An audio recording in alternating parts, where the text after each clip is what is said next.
Jadi orang-orang komunis ini betul-betul militan karena dia tidak dihukum dan tidak dibekukan, boleh ikut lagi, ya udah di situ mulai hidup lagi tahun 51, 53, 55. Ikut pemilu. Bagaimana bisa Angkatan Darat, internal Angkatan Darat yang terlibat? Pertama Letkol Untung. Ya. Dia pengawal presiden. Cakrabirawa sama dengan Pampres sekarang lah. Pas Pampres. Tidak di bawah komando Angkatan Darat. Akurat lah. Kalau saya melihat itu ceritanya akurat itu yang katanya disayat-sayat. Kesaksian anggota Gerwani, anggota PR dan penduduk yang ada di sana yang di lubang buaya itu betul disayat, dicongkel matanya. Nah, mereka tetap sampai kapanpun mereka tetap berjuang. Ini sifatnya orang komunis ini militan. Tidak mau kalah. Boleh kita terbunuh, boleh kita ditangkap, boleh kita ditahan, partai tetap akan hidup. Komunis tetap akan hidup. Ada lambang Mega, Bu Mega itu gambar Bu Mega, mereka bawa banner itu di Semanggi. Saya lihat itu mereka berapa mas saya berantem sama saya itu. Saya bawa bambu runcing grup-grup saya yang dari anak-anak PI, PAM Swakarsa. Peradaban itu tulis kok kiri gambar PKI sama apa gambar Bu Mega mereka bawa. Terus saya sarankan gini, kalau PKI itu minta kompensasi rehabilitasi, berarti dia nggak salah. Saya ngomong berdua sama dia, lebih juga nyatakan mereka bilang korban. Lah kita yang mereka bunuh gimana? Tahun 65 sama-sama korban tuh. Akibatnya karena kita dibunuh, kita takut-takuti, kita diintimidasi, ya, kemudian terjadi kejadian itu euforia massa untuk bisa membalas kepada orang PKI yang terbunuh. Kalau mereka rehabilitasi, terus kita gimana? Yang lebih baik dua-dua saja, didamaikan. Saya bilang, oh ya betul. 17 Agustus 2016 di Madura ada pawai foto Aidit Nyoto beredar gambar PKI ikut pawai. Tapi nggak ditangkap. Kalau tentara lemah, kemudian umat Islam lemah, habislah sudah. Maksudnya bisa merubah ideologi negara ini. BPP mengatakan bahwa musuh besar Pancasila itu adalah agama. Loh, gimana? Saya datang pada tanggal 29 Mei ke Bareskrim. Dari Bareskrim, saya ditangkap tanggal 29. Selesai diperiksa Bareskrim tentang makar. Di Bareskrim juga saya ditangkap. Nggak pulang, nggak ada. Pokoknya saya ditangkap kasus kepemilikan senjata.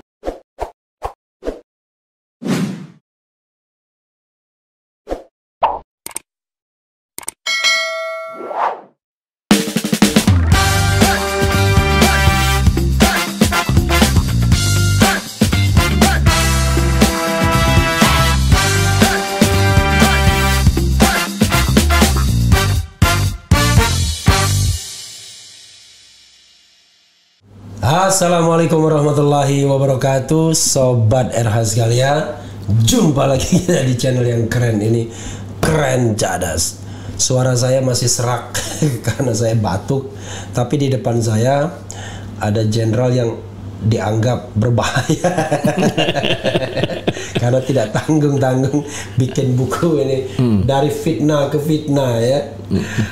Saya beruntung karena sempat bertemu kemarin dan janjian hari ini ya, karena kebetulan hari ini adalah malam pergerakan dan mulai start sekarang kan ya, G30 PKI yang dipimpin oleh Letkol Untung. Beliau adalah Maijen Purnawirawan Kiflan Zen. Assalamualaikum warahmatullahi wabarakatuh, Pak Jenderal. Assalamualaikum warahmatullahi wabarakatuh. Terima kasih ya, saya bisa hadir di sini yang Keren Cadas. Tapi saya mohon maaf nih Pak Jenderal, mungkin kalau interviewnya tidak berlangsung mulus karena saya batuk-batuk apa-apa. Iya. Tadi kita sudah sama Ustadz Alfian Tanjung, kondisi begini juga. Iya. Jadi sobat era sekalian tahu, tapi mudah-mudahan ini tidak mengurangi makna pertemuan dengan saya bilang Pak Jenderal ya, Pak Jenderal. Jadi Pak Ustadz Jenderal. Oh, sekarang lebih banyak ke dakwah ya? Ya enggak, baiklah. Kalau ngomong ya sering ayat sering keluar lah. Karena saya dulu pernah belajar tafsir Quran. Oke. Kalau Pak Kiflan lahir di mana Pak? Lahir di Langsa, Aceh. Langsa, Aceh, tanggal 24 bulan 12 1946. Oh, 24 Desember. 24 Desember itu bertepatan dengan tsunami. Tsunami 26 ya? Ya 26. Tapi 26 tapi kan tsunami kan belakangan. Saya lahir duluan dulu. 5 tahun yang lalu. Tanggalnya saya ingat tanggalnya. Enggak, 24 itu saya masih di Aceh. Oh, kejadian itu ya. Kalau tidak salah, kan tsunami itu hari Minggu. Iya, iya. Nah, kami itu pulang hari Jumat dari Aceh. Saya, Saldi Isra, Todung Mulia Lubis, Smita Loto Susanto. Jadi ada 4 5 orang waktu itu kita mengadvokasi soal undang-undang otonomi Aceh yang terkait dengan pilkada dan lain sebagainya. Iya, iya. Waktu itu. Lahir di Langsa 24 Desember 1946. 1946. Ya. Berarti usia sekarang hampir 75 lah. Tinggal 3 bulan lagi 75. Oh, 3 bulan lagi 75 ya. Masih kalah senior dibandingkan Babe Ridwan Saidi. Ya, lumayan. Umur lumayan lah. Pak Jenderal ya. Pak Ustadz Jenderal ya. Ustadz Jenderal ya. Banyak yang saya ingin tanyakan sebenarnya dengan Pak Kiflan ini. Jadi Sobat Era sekalian, beliau baru saja kasih buku saya. Judulnya Kiflan Zen Personal Memoranda dari Fitnah ke Fitnah, yang ditulis oleh Dr. Anda Titi Dwi MSI. Tapi jangan salah, ini adalah istri beliau yang tukang ketiknya kan. Tukang ketik. Tapi saya nulis tangan yang nulis tangan Pak Jenderal sendiri. Jadi yang ngedit ya. Yang ngeditnya istri. Jadi bisa dibilang ini adalah apa istilahnya autobiografi. Jadi yang ditulis sendiri ya, bukan biografi. Jadi banyak sekali. Karena kalau bicara mengenai Kiflan Zen itu memang kalau kita lihat spektrum ini, mohon maaf Pak Jenderal ya, kalau spektrum tentaranya dulu ada istilah tentara merah sama tentara hijau ya. Kalau Pak Kiflan pasti tentara hijau ya, hijau jelas bajunya hijau ya. Tapi ada juga tentara bajunya hijau tapi merah. Merah katanya merah putih kata merah Wiranto. Jenderal merah putih sama jalan hijau. Wiranto udah ngomong ya. Oke, itu memang Wiranto yang ngomong. Yang ngomong itu. Jadi kalau orang tua dari Aceh juga? Bapak saya dari Aceh, ibu saya dari Minangkabau. Oke, jadi Aceh dan Minangkabau ya? Iya, iya. Oke, tapi ada Arab-Arabnya juga enggak? Ada Pakistan. Oh, Pakistan. Kalau orang Jawa bilang Pakiswetan. Pakiswetan. Di timur. tapi betul Pakistan. Pakistan ya. Pakistan. Kalau modelnya begini ya no wonder kalau misalnya waktu mudanya pasti playboy. Di play si boy yang berplay main-main lah, main-main. Ya. Kalau sekarang playman. Jadi luar biasa. Ini pangkat waktu kapan tuh? Itu Mayor Jenderal. Oh, sudah Mayor Jenderal. Panglima Divisi Malang, Divisi 2 Malang. Pangkat terakhir adalah asisten dari Pak Prabowo ya. Sebagai kepala staf. Kepala staf Pangkostrat. Kostrat. Jadi kepala staf Kostrat. Ya, panglimanya Prabowo, kepala stafnya saya. Oke. Urusan tuh internal di dalam ya. Yang mengkoordinir para asisten, menyiapkan semua kesiapan perang, Prabowo pakai. I see. Nah, itu tugasnya kepala staf. Itu seperti kepala staf Kodam ya? Ya, dia menyiapkan semua kebutuhan persiapan, dia eksekutornya Panglima. Oke, kalau itu dulu, kalau sekarang Kasum mungkin ya kalau Kasum berarti ya. Oke, yang menyiapkan segala personel dan lain sebagainya. Ya. Jadi Kasum itu orang nomor 2 bisa dibilang? Ya, nomor 2 kalau itu orang nomor 2. Orang nomor 2 ya. Kepala staf nomor 2. Oke. Ini Pak Jenderal ya, saya tentu penonton RH ini saya kayak mesin yang telat ngomong ini ya karena kita nggak apa-apa ya. Jadi terengah-engah ngomongnya. Cuman yang jelas Sobat Era sekalian pasti pengen tahu ini adalah pergerakan G30 SPKI yang dikomandoi oleh Letkol Untung. Malam ini bergeraknya dan malam ini juga sampai dini hari menculik para jenderal. Makanya dikatakan G30 SPKI. Tapi Bung Karno nggak mau dibilang gestok, kata Bung Karno. Gestok karena kejadiannya dia tahunya pagi hari tanggal 1. Pergerakannya di sini. Sebenarnya dalam cerita itu yang yang saya baca dan saya alami sendiri, mereka sudah merancang sejak bulan Agustus 1965 rapat-rapat karena waktu itu Bung Karno sedang sakit. Jadi Bung Karno sedang sakit, datang dari tim Chu Enlai kirim dokter, sakitnya dia sakit itu kena ginjal.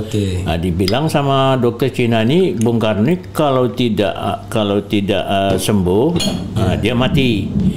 Maka si komunis ini takut. Oh, dia kalau nggak salah, kalau nggak mati dia lumpuh kalau nggak salah. Ya kalau dia nggak sembuh, kalau nggak mati dia lumpuh. Dia lumpuh katanya. Pilihannya cuma dua doang. Dua saja. Tapi oleh Dr. Marjono ya sebagai dokter kepresidenan, dia bilang enggak. Dia lihat yang lain, rupanya di balik itu ada politik, ya dia politik dari Cina itu untuk agar PKI bisa ambil alih kekuasaan duluan, karena sudah dirancang sama mereka. Delegasinya sejak bulan Juli itu sudah datang ke Cina, Beijing, katanya wah tentara ini kuat sekali, kita nggak bisa ambil alih ini Indonesia. Kita ini 125 jenderal kita bunuh nih waktu revolusi Oktober dulu komunis menguasai tahun 49 di Cina. Kalian hantam sekali pukul habis itu. Itu yang Pak Jenderal didekatin aja. Takutnya nanti nggak kedengaran. Ini ada yang tanya nih Pak Jenderal, Bung RH, tanya dong Pak Kiflan, saat peristiwa G30 PKI usia Pak Kiflan berapa dan aktivitasnya apa? Ya, waktu kejadian itu saya umur 19. Kebetulan saya ada di Jakarta. Waktu bulan Juli saya testing ITB dan Unpad. Menunggu pengumuman saya ke Jakarta. Setelah itu ada kejadian-kejadian begini, saya ngikuti kejadian. Pas kejadian G30 PKI itu saya di Jakarta, saya tinggal di Jalan Keramat Raya. Keramat Raya itu kan dekat sekali itu ke istana. Istana dan Kostrad dekat juga. Dan Kostrad sekali. Kejadian itu kita lihat di TV ya. Kemudian ada siaran dari untung kalau di TV Jakarta itu sudah ada. Jadi sudah mengatakan gini bahwa gerakan G30 PKI ini diumumkan adalah mengambil alih pemerintahan Indonesia, kabinet demisioner katanya. Maka untuk itu saya lihat di TV, ini Bung Karno berarti nggak berkuasa lagi, saya bilang. Saya jalan ke istana, ke depan istana saya lihat. Di lapangan itu Monas dulu banyak pasukan waktu tanggal 30 kan mau ulang tahun ABRI. Waktu itu tanggal 5 Oktober. Jadi pasukan yang dari Kostrad, yang dari Jawa Tengah, Jawa Timur datang. Dan itu yang ditakutkan PKI, yang dianggap pengerahan. Itu takut ya. Jadi makanya ya sudahlah. Jadi saya melihat itu istana itu waktu datang sudah pengumuman itu Dewan Revolusi untuk mengatakan bahwa terbentuk Dewan Revolusi untuk menyatakan kabinet demisioner. Berarti Bung Karno nggak ada lagi menteri-menteri di bawahnya. Jadi saya jalan kosong itu daerah Monas kosong. Saya lewat di depan pagarnya istana itu saya lihat. Wah betul nih udah pemilihan itu berubah, saya pikir itu. Itu ceritanya. Pas itu saya ada di Jakarta. Setelah hari-hari itu apa yang dilakukan Pak Jenderal? Ya, saya setelah itu kita pulang karena keadaan kacau ya toh Jakarta. Jadi saya pulang naik kapal ke Medan. Tanggal berapa pulang naik kapal? Tanggal 8 Oktober saya pulang ke Medan. Oktober ya. Jadi ya. Dan harga barang itu inflasi sampai 1000%. Kemudian sanering uang, jadi uang Rp1.000 menjadi Rp1. Saya bawa uang 2,5 juta, tinggal 2.500, matilah di Jakarta. Jadi saya pulang aja daripada di Jakarta nggak bisa apa-apa. 2.500.000 tuh banyak juga tuh kalau nggak ada inflasi. Kalau nggak ada inflasi, kan inflasi sanering, jadi nilainya 1.000 menjadi Rp1.000. Karena 2.500.000 itu waktu saya kuliah tahun 89 di Jogja, itu biaya kuliah saya itu 120.000 dan bulanan.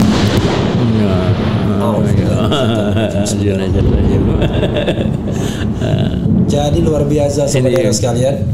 Kita ngomong di sini tiba-tiba ada petir dan langsung. Ini baru pertama kalinya Pak Jenderal. Ya, kedatangan ini kedatangan saya nih mungkin ya, menyambut kedatangan saya. Menyambut kedatangan Pak Jenderal. Jadi begitu ya. Oke Pak. Jadi sebenarnya Pak Jenderal pada saat usia itu 19 tahun ya itu remaja biasa ya.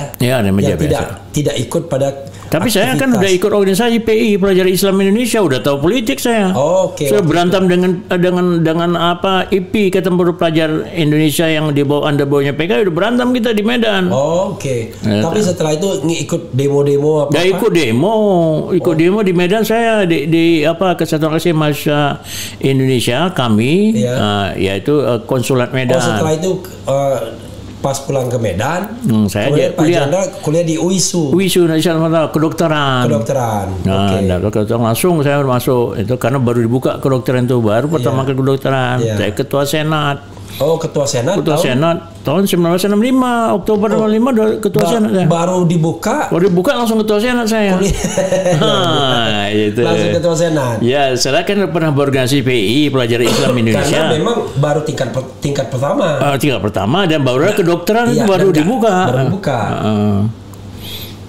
Jadi nggak ada orang kan? Ya. Nggak ada yang seniornya. Nggak ada yang seniornya, kebetulan dipilih ya. Banyak omong ya, orang banyak omong biasanya dipilih sama orang. Itu pasti tongkrongannya juga mantap. Ya kan? Jadi waktu itu dipilih ketua senat, apa aktivitasnya Pak Jenderal? Ya, sebagai ketua senat, kalau untuk internal ya kita mengkoordinasi mahasiswanya. Belum ada laboratorium fisika, belum ada laboratorium biologi, belum ada laboratorium kimia. Saya mencari sendiri swasta kok. Ya, kita buat ada semacam sandiwara ya gitu. Kita minta. Waktu setelah pemberontakan itu terlibat pada demo-demo. Demo lah kita di Medan, kita merebut kantor Bapak RK. Kemudian kita minta turun Bung Karno supaya turun dari kepresidenan di lapangan Merdeka Medan. Wah, demo-demo kita berantem menyerang kantor PKI kita di Medan, hancur itu CDB-nya. Kita rebut itu. Bapak RK itu Badan Peranakan Indonesia, maksudnya orang Cina. Badan Peranakan Indonesia. Tapi dia organisasi undernya PKI, berada di bawah PKI. Lalu CD apa satu lagi? CDB Komite Daerah Besar itu adalah sama kita nih adalah pengurus wilayah dari PKI, wilayah provinsi CDB namanya. Jadi sampai kapan itu? Ya sampai saya masuk Taruna. Masuk Taruna kapan? Menurut Taruna saya 1968. Jadi saya sempat 5 semester, kalau sekarang 5 semester. Kalau dulu tingkat 1, tingkat 2, tingkat 3, naik ke tingkat 3 saya banting setir. Karena saya dipecat. Dipecat dari universitas karena saya demo juga. Demo universitasnya karena ketua yayasannya dianggap korupsi. Nah, jadi masih nggak senang ini kemana uang kuliahnya kok nggak ada begini nggak ada gitu ya, fasilitas nggak bagus ya padahal saya mencari laboratorium kimia, fisika sama kimia saya cari sama biologi saya cari sendiri, saya bantu universitas. Atau kita keleran kuliah juga keleran gitu. Demo saya mimpin demo. Baru tingkat 2 saya mimpin demo, anak tingkat 3, tingkat 5 ya sama Bastian Ramsa, itu dia kan fakultas ekonomi senior dari saya dia duluan. Tapi mereka nggak berani senior, yang junior aja yang demo. Akhirnya saya dipanggil sama rektor, sama dekan ya, sama ketua yayasan. Hari ini kamu saya pecat. Juli tahun 2000. Tahun 1997 saya dipecat. Juli 1967. 1967. Ya, 1967 saya. 1967. Dipecat saya. Kita ada 4 orang dipecat, kamu saya pecat itu. Ya udah saya nerima pecat, ya sudah. Nggak kuliah lah saya, kan udah 2 tahun kuliah, udah semester 5 lah sekarang gitu toh. Ya sudah saya kebetulan ada pendaftaran Akabri. Sudah kepengennya saya masuk Akabri sebenarnya, tapi karena bapak minta saya harus kuliah ya sudah. Jadi masuk Akabri, testing lah Akabri. Kemudian lulus ya, tapi saya kemudian dipanggil setelah saya lulus Akabri, dipanggil lagi, direhabilitir saya untuk kuliah lagi. Udah malas saya. Ya akhirnya saya testing Desember tahun 1967 berangkatlah saya ke Bandung. Bandung itu di Trapus Transitu Pusat. Dan kemudian saya testing untuk tingkat pusat, lulus saya. Desember 1967, pembukaan Januari 1968. di Magelang. Nah, udah masuk saya jadi Taruna. Taruna per Januari 68. 68. Tamat Desember 12 Desember 1971. Tahun 71 ya, 3 tahun ya? 4 tahun dong, karena Januari buka, Desember. Iya. Itu satu angkatan siapa kalau yang? Saya satu angkatan dengan Endi Atarno Sutarto. Panglima TNI, kemudian Jamari Caniago, Sugiono, Kasum. Itu leading saya. Kiki Sanakri juga, itu angkatan saya itu. Oh, Kiki Sanakri juga 71. Oke, tapi kayaknya lebih muda dia ya usianya. Enggak sama juga. Saya kelahiran 47 dia. Oh, 47. Oke. Nah, Pak Jenderal, ini karena ini G30 SPKI, kita tahu bahwa kalau Ustadz itu Ustadz Alfian Tanjung. Kita sudah tadi interview sama Alfian Tanjung bicara soal bahaya komunis. Ya. Nah, kalau Purnawirawan TNI selain Gatot Nurmantio, kalau Gatot Nurmantio angkatan berapa itu? Ya 82. 82. Ya. Selain Gatot Nurmantio, sebelumnya yang sering bicara bahaya PKI adalah Pak Jenderal. Ini bahkan membuat buku nih, Sobat Era sekalian nih. Catatan sejarah tragedi berdarah pengkhianatan PKI terhadap NKRI. Di sini kita kan tahu Pak Jenderal, yang namanya PKI ini kalau kita lihat sejarahnya tahun 26 melakukan pemberontakan tapi terhadap Belanda. Semaun CS itu ya?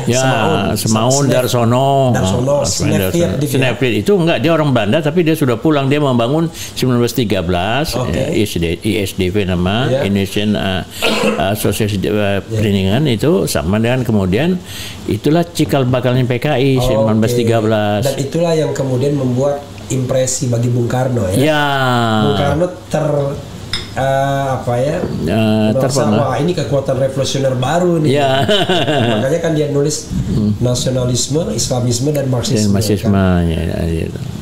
Nah itu, tapi kalau tahun 26 kan kita nggak bisa hitung karena itu pemberontakan terhadap pemerintahan kolonial. Tapi dia juga ini sebenarnya mereka pengkaderan itu bukan di Snevit mengkadernya, itu dari Syarikat Islam.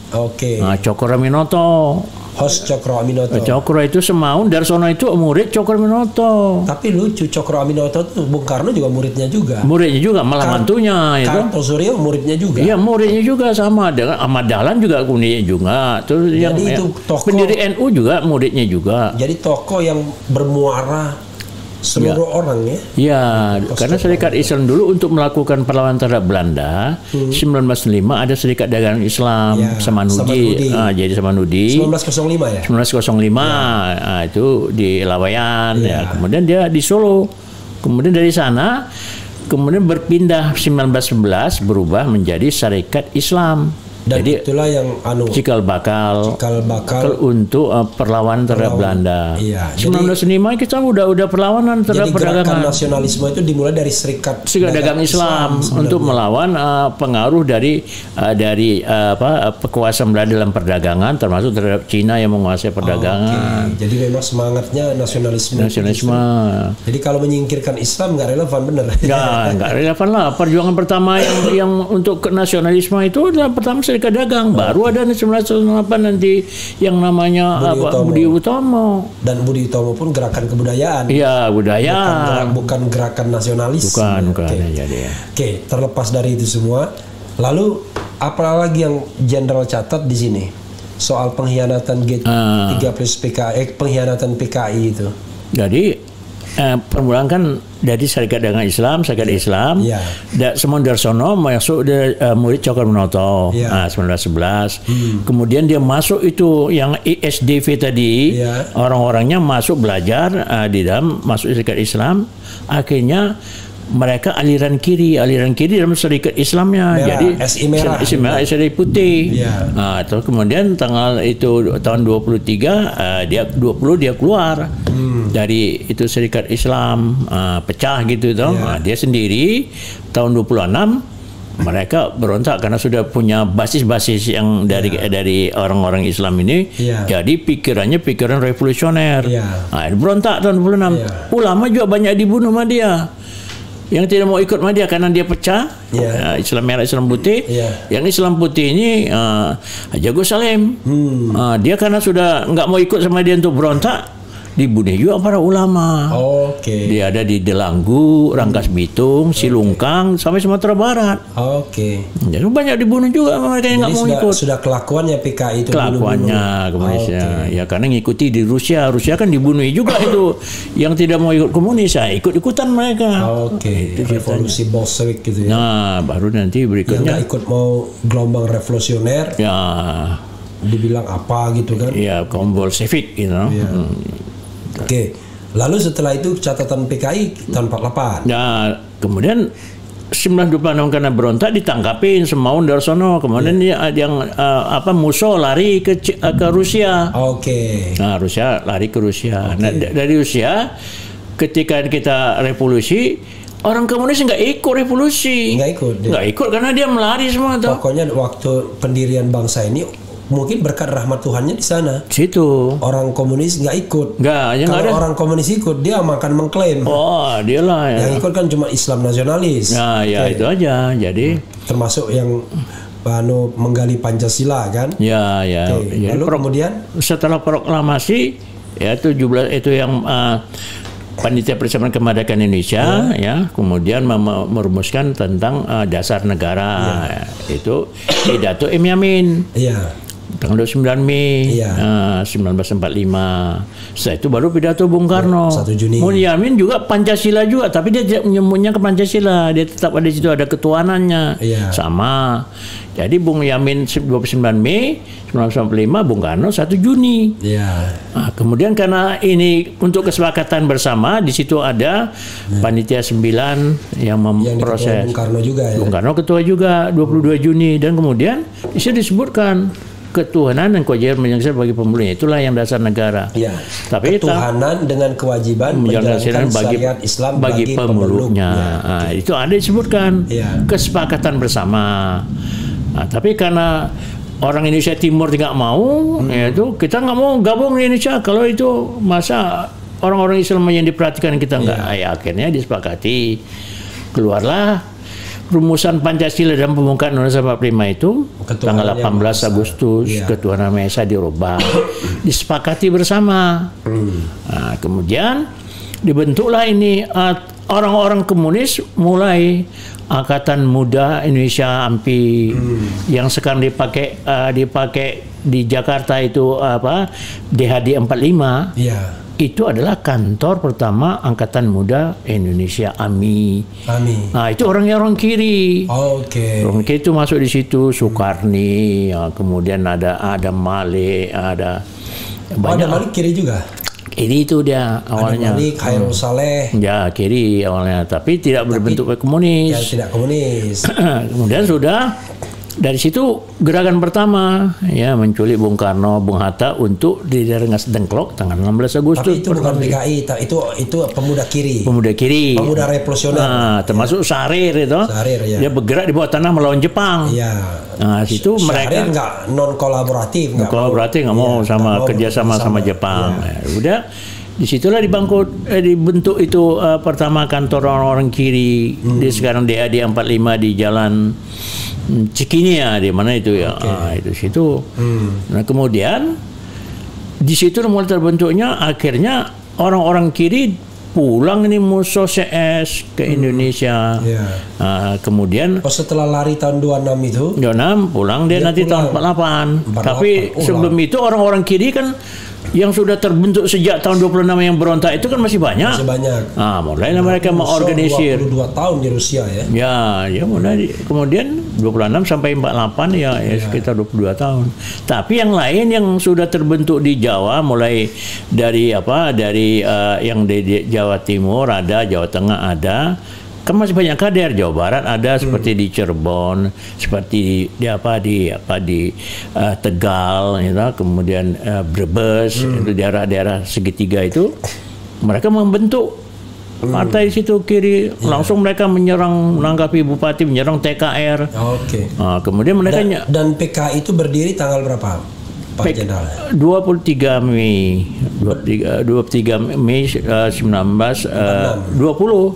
Yang dulu, sejak dulu yang dulu dipakai lagi, di ulang tahun mereka. Oke, dipakai lagi karena tahun ada maklumat X yang mendorong pendirian partai-partai politik. Pada itu dia bangkit lagi. Bangkit lagi. Tapi itu dia memakai nanti Amir Syarifuddin. Amir Syarifuddin itu sebenarnya dia ada sosialis sama dengan Syahrir. Tapi karena dia kecewa dicopot dari Perdana Menteri tahun 47 sebagai Perdana Menteri, diganti sama Syahrir, dia gabung sama komunis. Pada komunis Kongres. Bukannya Syahrir dulu yang jadi Perdana Menteri. Syahrir 47, Amir Syarifuddin 48. Enggak 47 dia. 47. Syahrir itu kan dia mulai terbentuknya pemerintahan Indonesia yang dari presidensial menjadi Perdana Menteri. Oktober dia sampai dengan 46 diganti sama si Amir Syarifuddin. Amir Syarifuddin dia ikut Kongres PKI di Solo. Nah, setelah terbentuk itu PKI sudah menyerang di Cirebon, di Pemalang, di Brebes itu sudah menguasai, buat dibunuhnya, termasuk yang di Tangerang itu sudah mulai bergerak mereka sejak 45, 46, 47. Nah, karena yang tadi tidak ketangkap tahun 26 mereka subur lagi. Tapi pimpinannya musuh. Pulang tuh pimpinan pertama itu adalah nanti dipimpin sama Amir Syarifuddin. Amir Syarifuddin. Masuk dia waktu kongres di Solo. Amir Syarifuddin kongres Solo itu melakukan langkah-langkah untuk membentuk kembali komunis, Partai Komunis Indonesia. Pulanglah Musso mengambil alih ini Partai Komunis. Jadi Musso mengambil alih dari Amir Syarifuddin. Amir Syarifuddin. Tapi di situ sudah ikut masih kader muda yang namanya Aidit, ikut di dalam kongres di Solo tahun 47, 48, September 48. Pemberontakan bulan apa? September 48. Habis itu langsung pemberontakan. Langsung pemberontakan. Musso kan pulang. Kenapa di Madiun pemberontakannya? Karena basis kekuatan yang utama mereka di Madiun.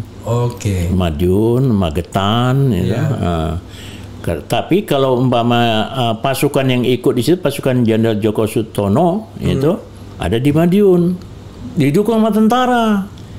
Jenderal Djoko Sutono yang UI itu? Bukan UI, kenapa di UI? Ada guru besar Djoko Sutono. Bukan itu. Jadi udah itu karena dukungan dari pasukan di sana, dari brigade di sana. Jadi tapi disiapkan juga Solo. Kalau mereka kalah di Madiun, di Solo disiapkan juga. Nah, itu ada juga pasukan yang di sana yang mendukung. Jadi mulai itu mereka berontak, mengatakan dia datang dari Moskow. Sebenarnya Bung Karno dengan ini kawan sama Musso, berkawan, ya kan sama-sama murid dari Host Chokomonoto, kawan mereka. Tapi dia minta supaya gabung, kata Bung Karno, gabunglah sama kita. Waktu dia pulang dari Moskow, nggak mau dia. Dianggap ini kolaborasi sama Jepang gitu. Ya, akhirnya dia mengumumkan pemerintahan komunis Soviet Indonesia. Pemerintahan Soviet Indonesia di Madiun. Berontak dia mengumumkan. Nah, di situ baru Bung Karno yang marah. Pilih Bung Karno, pilih Bung Hatta atau pilih Bung Hatta, Soekarno-Hatta atau pilih Musso.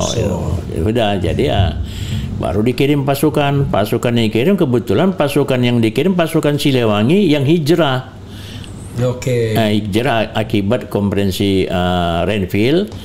Pasukan Jawa Barat harus dikosongkan, tidak ada TNI Jawa Barat, pindah ke Jogja.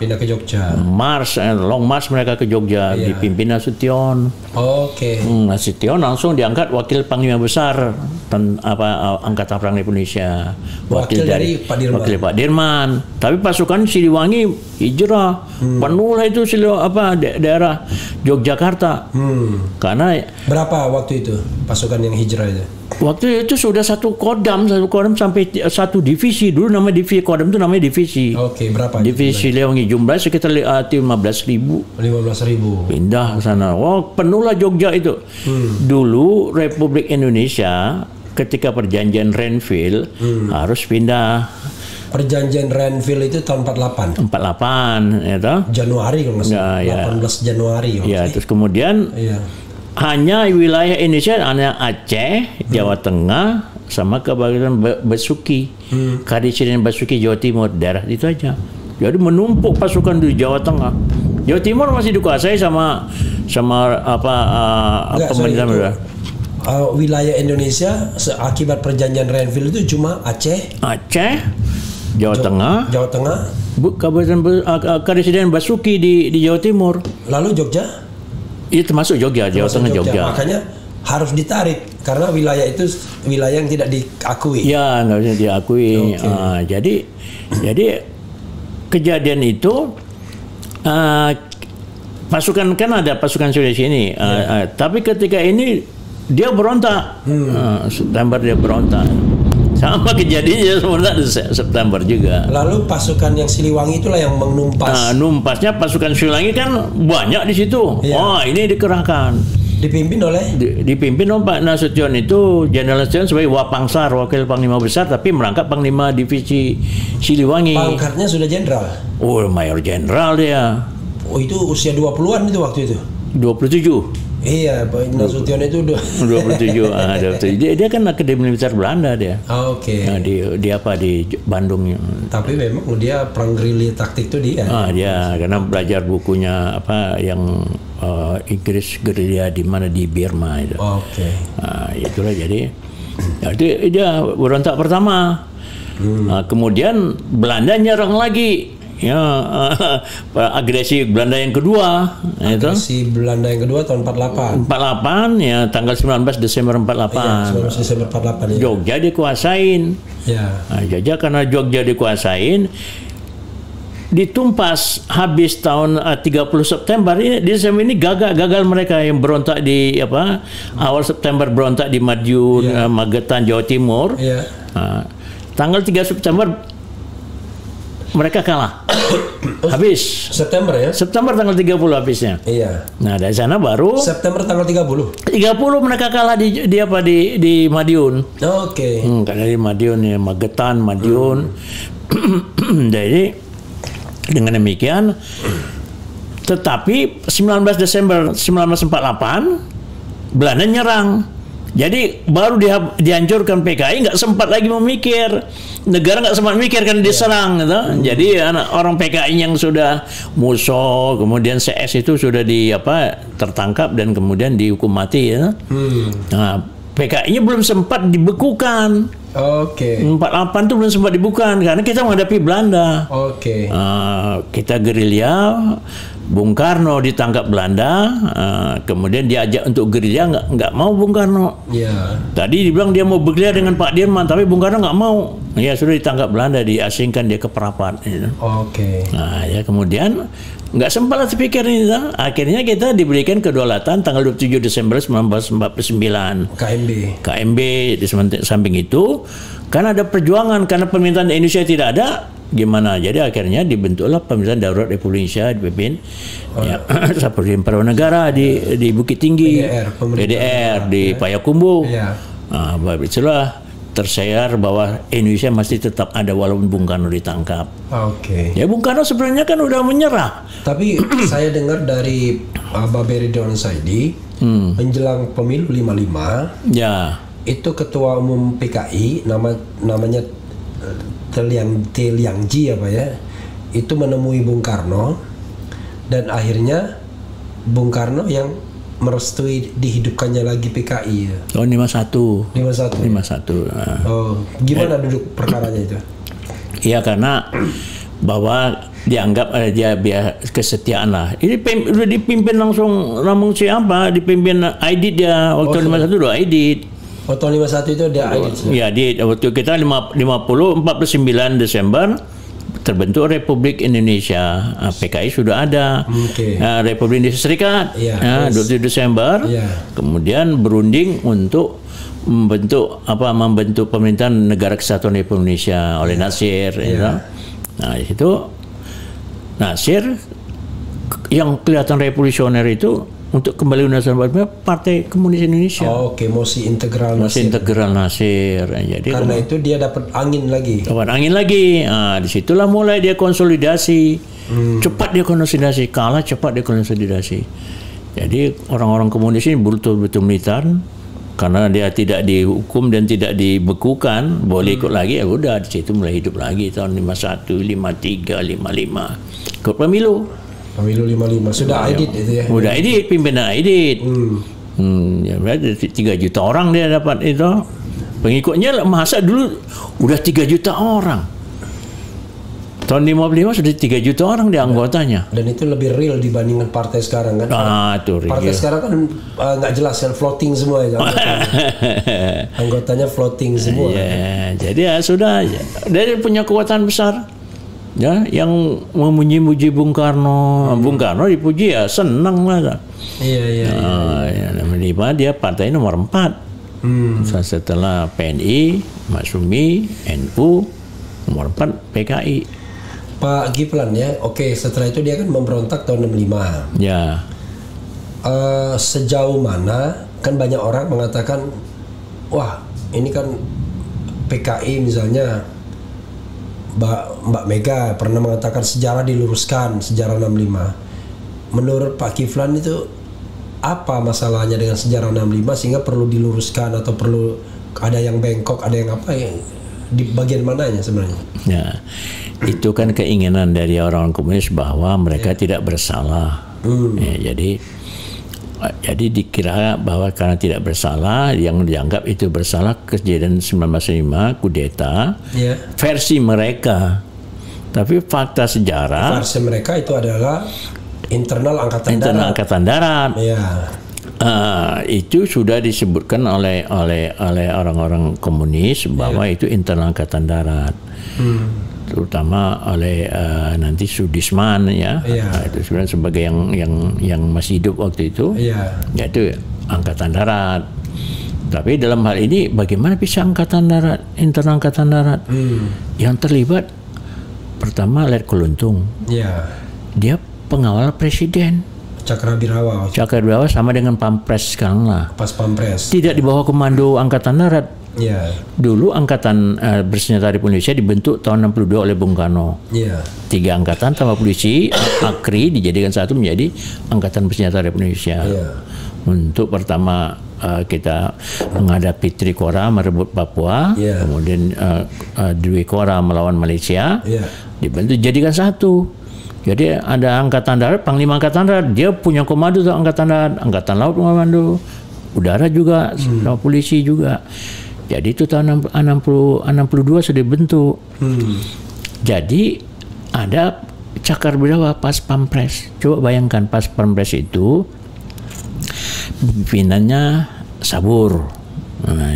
Kolonel Sabur lah. CPM itu, CPM. Kemudian dalam hal ini batalon-batalonnya ada dari Angkatan Udara, Angkatan Laut, ada kepolisian.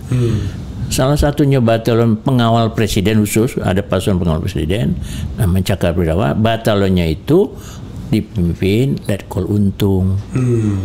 Nah, Letkol Untung itu bukan Angkatan Darat, dia kan pas Pampres, bukan di bawah pimpinan Angkatan Darat, bukan di bawah pimpinan Yani waktu itu, Jenderal Yani.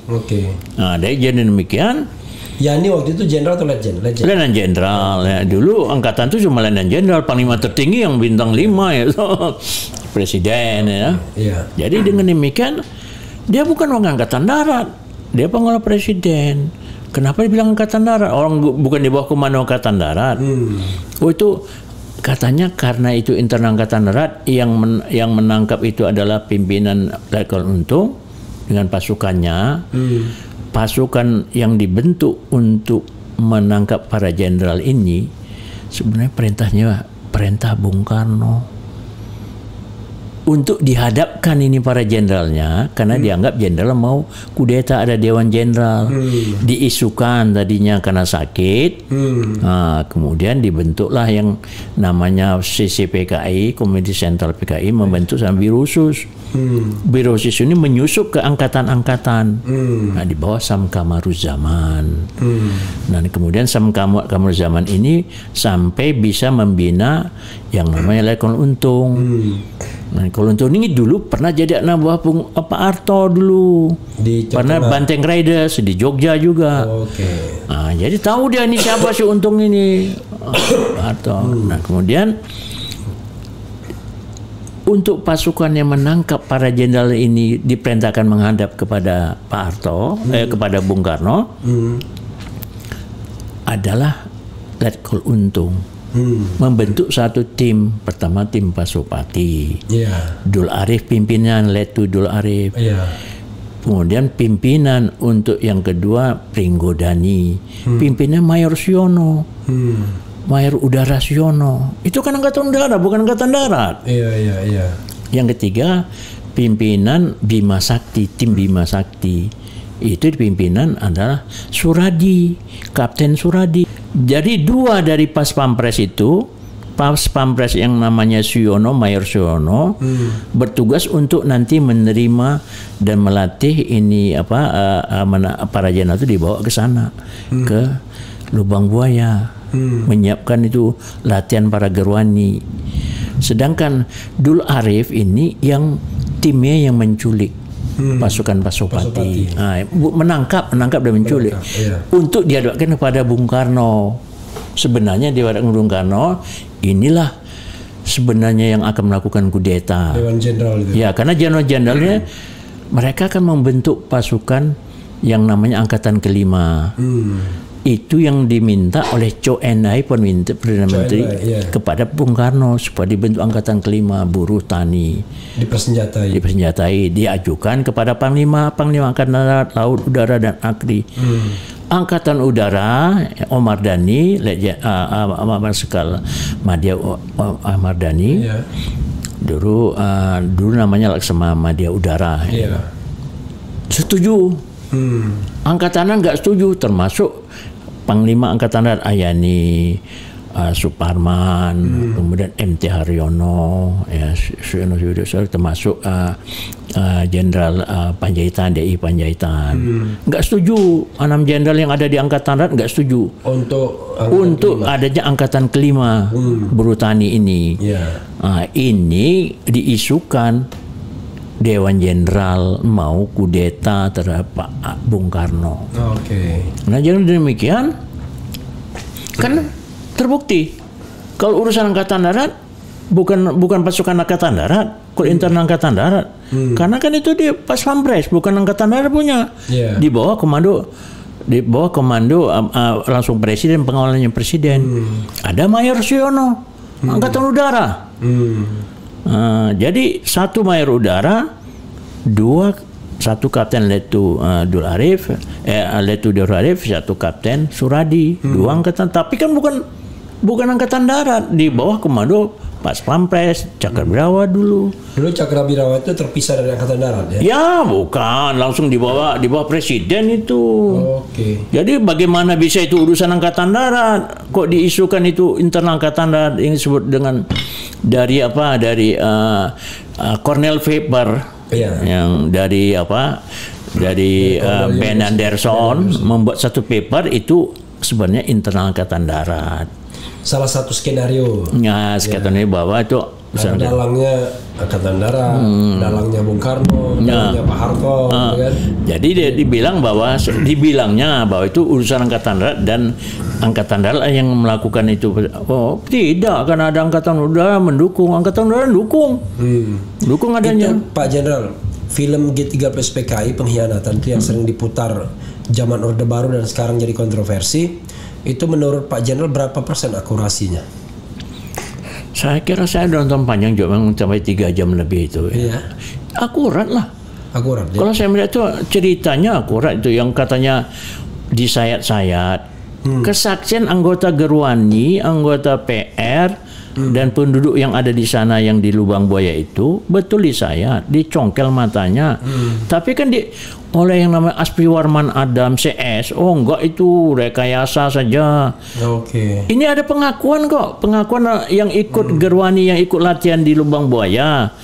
Kemudian Sukitman itu adalah seorang polisi, ya, polisi yang ditangkap ketika itu dia ada di jalan sedang naik sepeda mau keliling, dia udah ngawasi di Menteng, ditangkap, dibawa ke sana, dia lihat sendiri dengan mata kepala sendiri kok.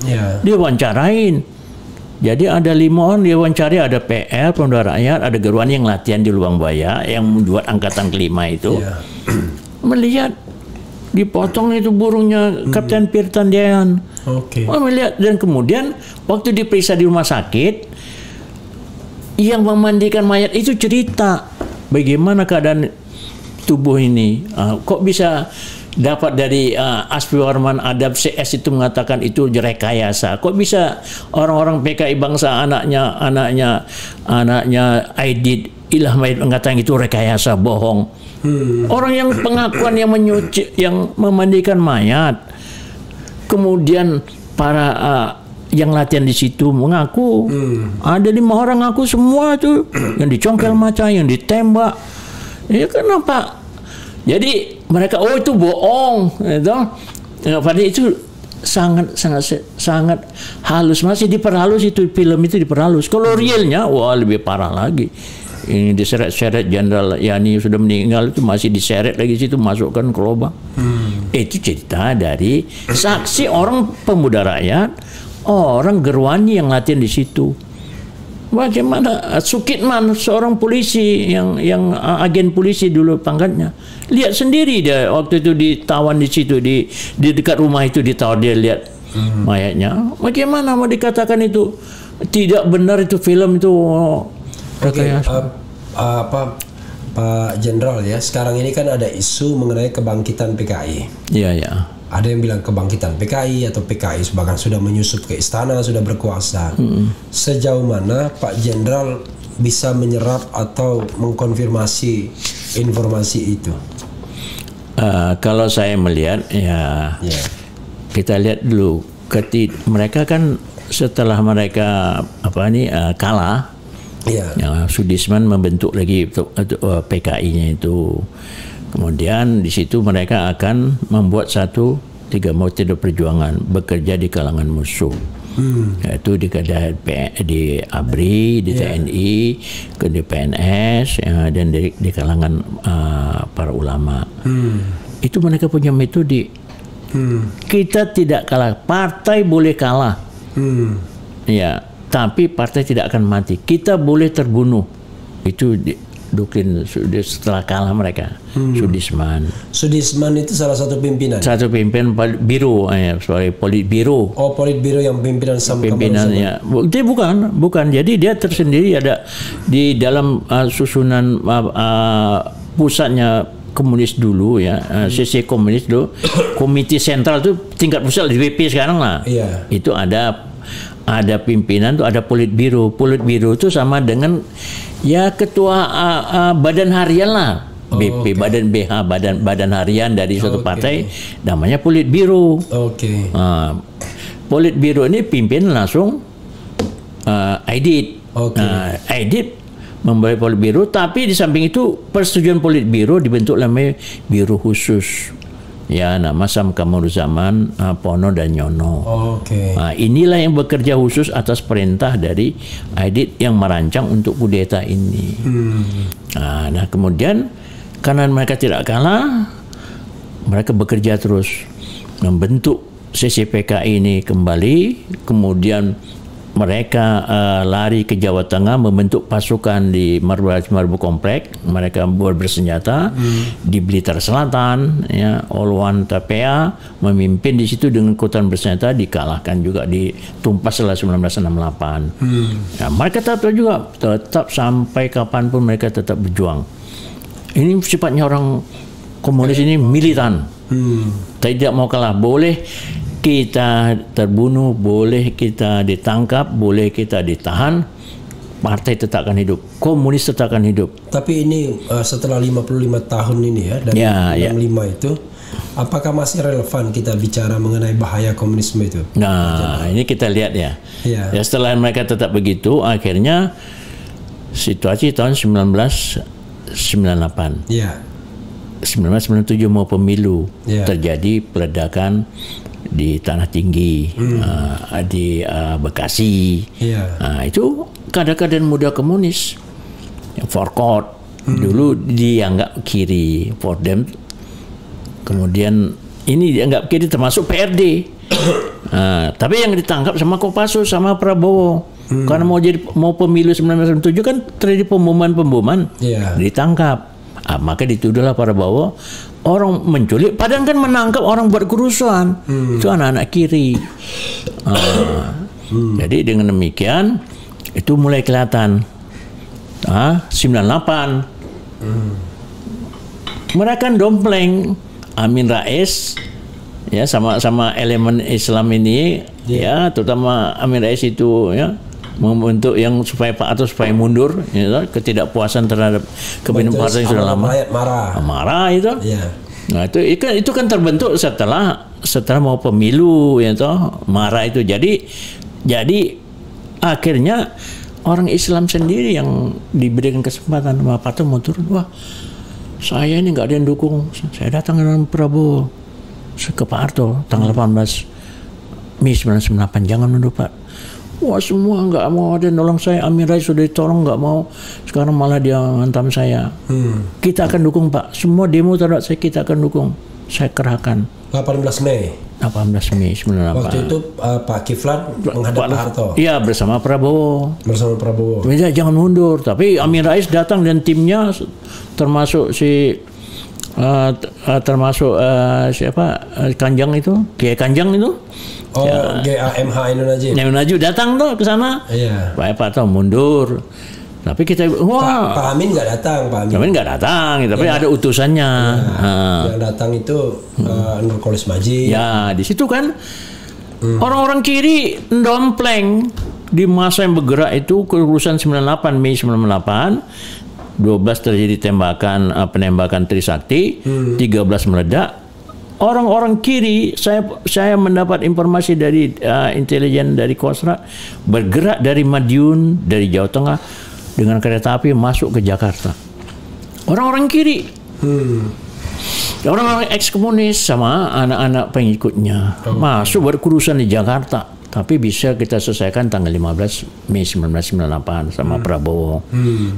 Bisa 13 meledak, Trisakti 13 meledak.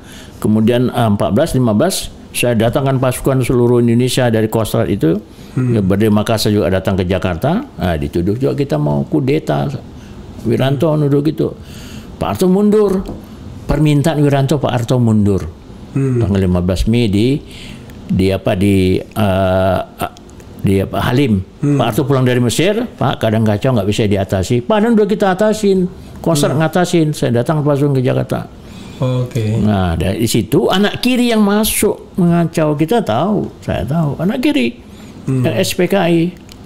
Nah, akhirnya Pak Harto mundur, ya berhenti lah gitu, karena udah kita datang, saya berdua dengan Prabowo datang ke rumah, sudah nggak ada yang dukung saya lagi. Ya, Amin Rais saya angkat itu, dia malah saya bantu untuk jadi ketua Muhammadiyah, malah dia ngantam saya, udah mundur, atau berhenti. Kan soalnya kacau, demo di mana-mana, kiri main. Forkot, ya maaf aja kalau Fordemnya sekarang udah bagus, saya lihat ini Fordem dulunya kan kiri, ya toh. Fordemnya udah lain sekarang. Sekarang udah bagus, udah bagus, saya senang yang Fordem sekarang ini. Tapi dulu enggak, udah. Termasuk Rana Sarumpayat, itu lawan saya dulu. Siapa? Rana Sarumpayat. Di Bukit Duri itu rapatnya tanggal untuk bisa menghantam untuk Habibie ini, saya seberapa nih Rana Sarumpayat saya dulu. Terus kemudian Pak Habibie kan ingin negara ini bisa jadi tenang kembali, diadakanlah sidang istimewa MPR karena tidak setuju. Ya, dengan karena atau mundur di Habibie harus mundur, udah diadakanlah sidang istimewa 10 sampai 13 November. Saya diangkat sama Perintah Wiranto, saya sebagai yang mengendalikan PAM Swakarsa, anak-anak PI, anak HMI, anak Pemuda Ansor, anak FKPP, anak itu bergabung sama saya untuk mempertahankan MPR mau sidang istimewa. Mereka nggak setuju, tidak perlu sidang istimewa. Orang-orang kiri, termasuk Sidang istimewa untuk apa? Untuk merubah GBHN bahwa pemilu yang tadi mestinya 2002 dimajukan 1999. Oke. Sidang biasa sebenarnya itu ya. Oke. Jadi kan di antara sidang itu ada sidang istimewa, mestinya 98 diangkat, kan pemilu mestinya 2002. Iya. Itu mestinya dirubah, dipercepat pemilu jadi 99. Iya. Kan membutuhkan perubahan GBHN. Iya.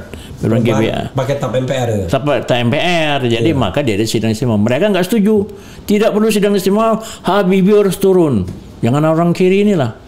Saya ngadapi mereka. Saya lihat itu lambang PKI. Ada mas saya fotonya.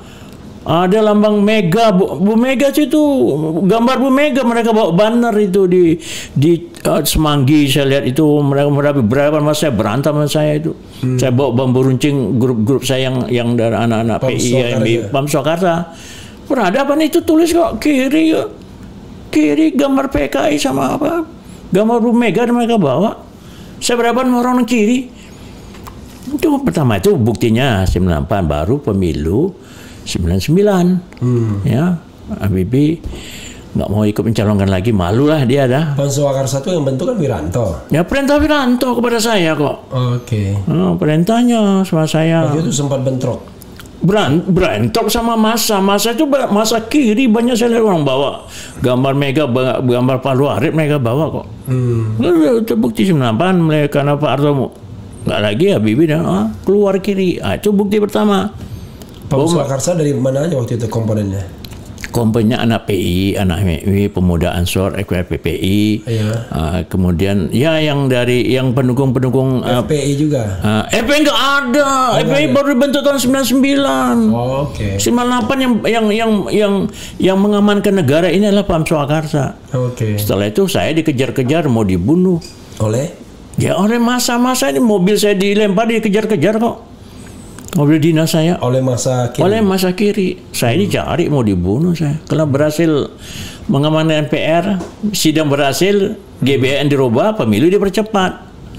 Ya, pemilu dipercepat kan pemilihan presiden. Habibie nggak mau jadi presiden. Ya karena udah malu lah, ada Timur lepas dan kemudian ini nggak mau.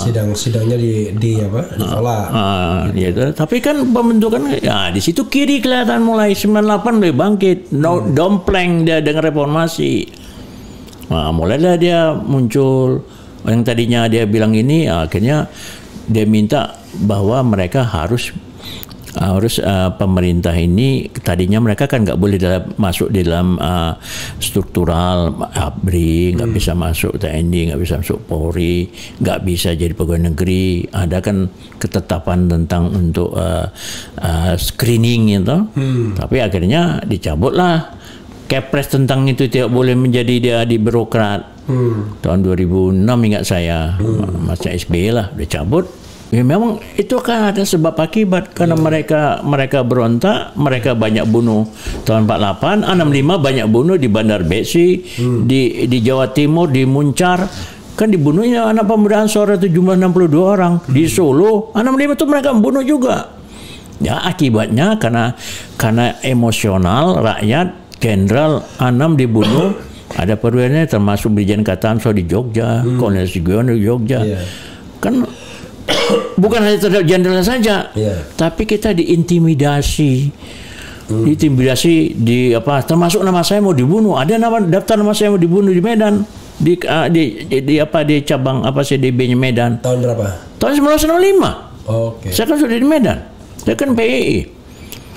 Udah nama saya itu, saya lihat tuh. Tahun 1965 saya naik ke loteng, mereka disimpan dokumen, saya baca nama saya termasuk mau dibunuh. Dan ditakut-takuti, ulama diserang, itu pondok-pondok diserang, pengkaderan masjid diserang. Itu sebelum peristiwa 1965, Oktober 1965. Jadi rakyat marah, maka mereka banyak yang yang terbunuh, kita juga ada terbunuh.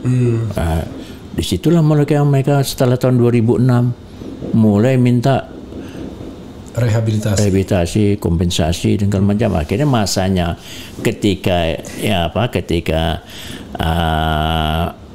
SBY jadi presiden, dicabutlah itu 2006 tentang masalah mereka tidak boleh ikut screening itu, tidak boleh ikut dalam permintaan struktural. Ya. Cabut, mereka sudah bisa. Termasuk juga putusan MK yang membolehkan ex-PKI ikut pemilu ya toh. Jadi dari situ kan sudah sebenarnya nggak ada masalah. Oh, mereka banyak terbunuh katanya, ada sampai 3 juta dibilang. Ada menurut itu hanya 78.000 yang karena rakyat marah karena masa 65 itu PKI sudah mulai bergerak, kita ditakut-takutin, mau dicongkel mata, dibuat lubang untuk karena mau perang Malaysia, dibuat lubang lah. Masing-masing rumah saya juga buat lubang di rumah. Kalau nanti ada serangan udara, Inggris nyerang, kita masuk lubang. Padahal rencana untuk membunuh kita. Nah, ini jadi dengan demikian rakyat marah, maka orang-orang komunis itu banyak pengikut komunis yang PKI, Underbow-nya Bangsa Gerwani, Pemuda Rakyat, Sopsi, Saat Bupri, itu Underbow-nya semua termasuk Ikatan Pelajar Indonesia itu itu masuk. Banyak yang terbunuh ke tahun 65 setelah kudeta pengumuman dari Untung. Jadi dengan demikian mereka minta supaya mereka direhabilitasi. Buktinya minta itu tanggal 2015 pidato presiden pertama di DPR untuk tanggal 16 Agustus biasanya atau RPBN, pengantar RPBN. Mereka minta supaya itu di situ mereka sudah masukkan konsep untuk masuk supaya direhabilitir. Saya membaca ada dokumennya yang di lampiran, daftar lampiran itu bahwa nanti ada pernyataan untuk peminta rehabilitasi, minta maaf segala macam, dimasukkan konsepnya itu, tapi tidak sempat masuk di dalam pembicaraan sama pengantar RPBN. Itu kan masih kan banyak orang-orang kita masih di seknek, banyak orang kita baca toh. Setelah itu baru nanti 2016 bulan Maret itu ada simposium di Arya Duta untuk merukunkan antara yang peristiwa G30 yang mereka dengan kita, maksudnya dengan tahun berapa itu? 2016. Kan simposium itu masa pemerintahan Jokowi berarti ya? Iya, masanya Luhut sebagai Menko Polhukam. Kemudian pelaksananya Lemhanas, Agus Wijoyo, Lenan Jarosjoyo sebagai Gubernur Lemhanas. Itu anaknya pahlawan revolusi, Sutoyo Sumiharjo. Oh, anaknya Sutoyo dia? Iya, anak Sutoyo nak kandung. Oh, nak kandung? Iya. Oh, oke, yang salah satu korbannya. Ya, tapi dia nggak dendam, kelihatan kok lucu. Ada apa gitu. Jadi dia mau rukun. Terus saya sarankan gini. Kalau PKI itu minta kompensasi rehabilitasi, berarti dia nggak salah. Saya ngomong berdua sama dia. Lebih juga nyatakan, mereka bilang korban. Lah kita yang mereka bunuh gimana? Tahun 65, sama-sama korban tuh. Akibatnya karena kita dibunuhi, kita ditakut-takuti, kita diintimidasi, ya kemudian terjadi kejadian itu euforia massa untuk bisa membalas kepada orang PKI banyak terbunuh. Kalau mereka rehabilitasi, terus kita gimana? Yang lebih baik dua-dua saja didamaikan. Saya bilang, oh ya betul. Ya kan waktu itu di studio iNews kan wawancara sama Agus Wijoyo. Oh benar. Jadi dua-dua diselesaikan mestinya. Jangan kasusnya mereka tidak bersalah, kemudian kita yang dulu dibunuhi 48 sama 65. Terus kita enggak direhabilitasi juga kita ya. Dua-dua dong dapat rehabilitasi. Jangan maunya dia saja yang berehabilitasi. Kita juga lah. Akhirnya gimana ujungnya? Ujungnya nggak ada ujung. Pokoknya ngambang begitu. Ngambang aja. Baru dibalas dengan simposium lagi di Balai Kartini oleh PPAD Sekisenakri. Pimpinan Sekisenakri dia adalah bahwa simposium Arya Duta PPAD itu apa? Persatuan Penerangan Angkatan Darat. Pimpinan Kiki Sanaki Letnan Jeneral Ya, kemudian simposium dibalas, simposium area duta yang minta supaya lebih dan apa kompensasi segala macam. Nah, kita balas bahwa kalau memang itu mau termasuk kita dipikirkan juga yang korban dari PKI. Akhirnya mereka karena pemerintah tidak mau memperhatikan buat People Tribunal. Itu di Belanda. Pimpinan siapa? Todung Mulya Luis, kawan ente itu. Todung Mulya Luis. People Tribunal untuk menyatakan pemerintah Indonesia salah. Harus rehabilitasi kompensasi terhadap ex-PKI dan keluarganya. Ya, saya baca bukunya. People dikirim sama saya, ada bukunya.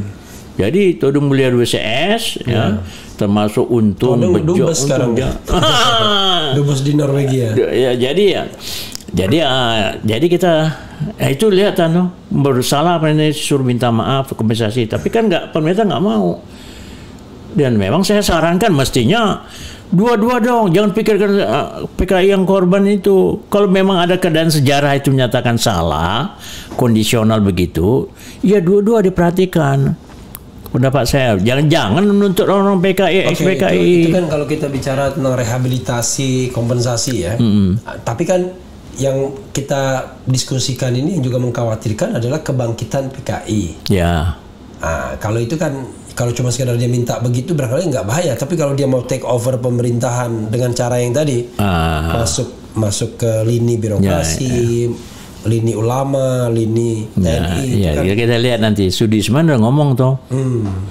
Saya bisa biar anggota PKI-nya mati terbunuh atau apa, tapi PKI tetap hidup, komunis tetap hidup katanya. Itu udah contohnya. Saya yakin apa Pak Jenderal? Nah, sudah itu 2017 Agustus 2016 di Madura ada pawai foto, edit, nyoto beredar gambar PKI ikut pawai, tapi nggak ditangkap. Kemudian supaya dihidupkan kembali lagi PKI komunis, itu cabut TAP MPRS orang yang namanya Bambang Betur Suryadi, fraksi PDIP. Ngomong kita cabut TAP MPRS yang melarang komunis, Marxis, Leninis segala macam dan partainya untuk bisa eksis lagi. Dia ngomong gitu, baru kira tahun 2017-an lah, baru itu. Dan kemudian apakah ada terindikasi di dalam pemerintahan? Nah, sekarang kita melihat ya di daerah-daerah waktu suasana tahun 65 itu kita melihat semua prolognya 65, 64 segala macam itu kan intimidasi, agitasi, propaganda, membunuh ulama, kemudian menyerang pengkaderan PI di Kediri, kemudian Bandar Besi tentara dibacok, dibunuh. Nah, itu kemudian hal ini sudah ada timbul sekarang. Kita melihat indikasi suasana menakutkan. Ya, pertama kejadian di Cicalengka. Imam masjid yang sedang zikir bacok dibunuh. Kemudian pakai linggis lagi. Enggak lama 2 minggu kemudian di Bandung juga begitu. Pulang ke rumah dilinggis. Ketiga di Jawa Timur, di Lamongan begitu juga.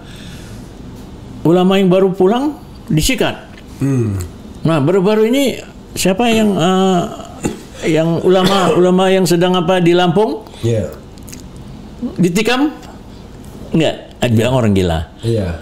Kemudian di Labuan Batu baru-baru ini ulama sedang naik sepeda motor ditebas, lepas kepalanya. Di Batam. Kemudian di Makassar yang dibakar ini, kalau itu indikasi suasana adalah suasana mencekam, menakutkan, agitasi propaganda. Ini ciri-cirinya PKI komunis. Oke. Nah, di mana-mana komunis itu menakut-nakutin. Jadi orang ngerasa takut, kemudian nggak dekat sama agama. Dan agama sudah mulai ya disepelekan lah, yang apalah segala macam gitu. Itu gejala suasana, gejalanya kelihatan. Gejalanya kurang lebih sama ya. Udah sama suasananya.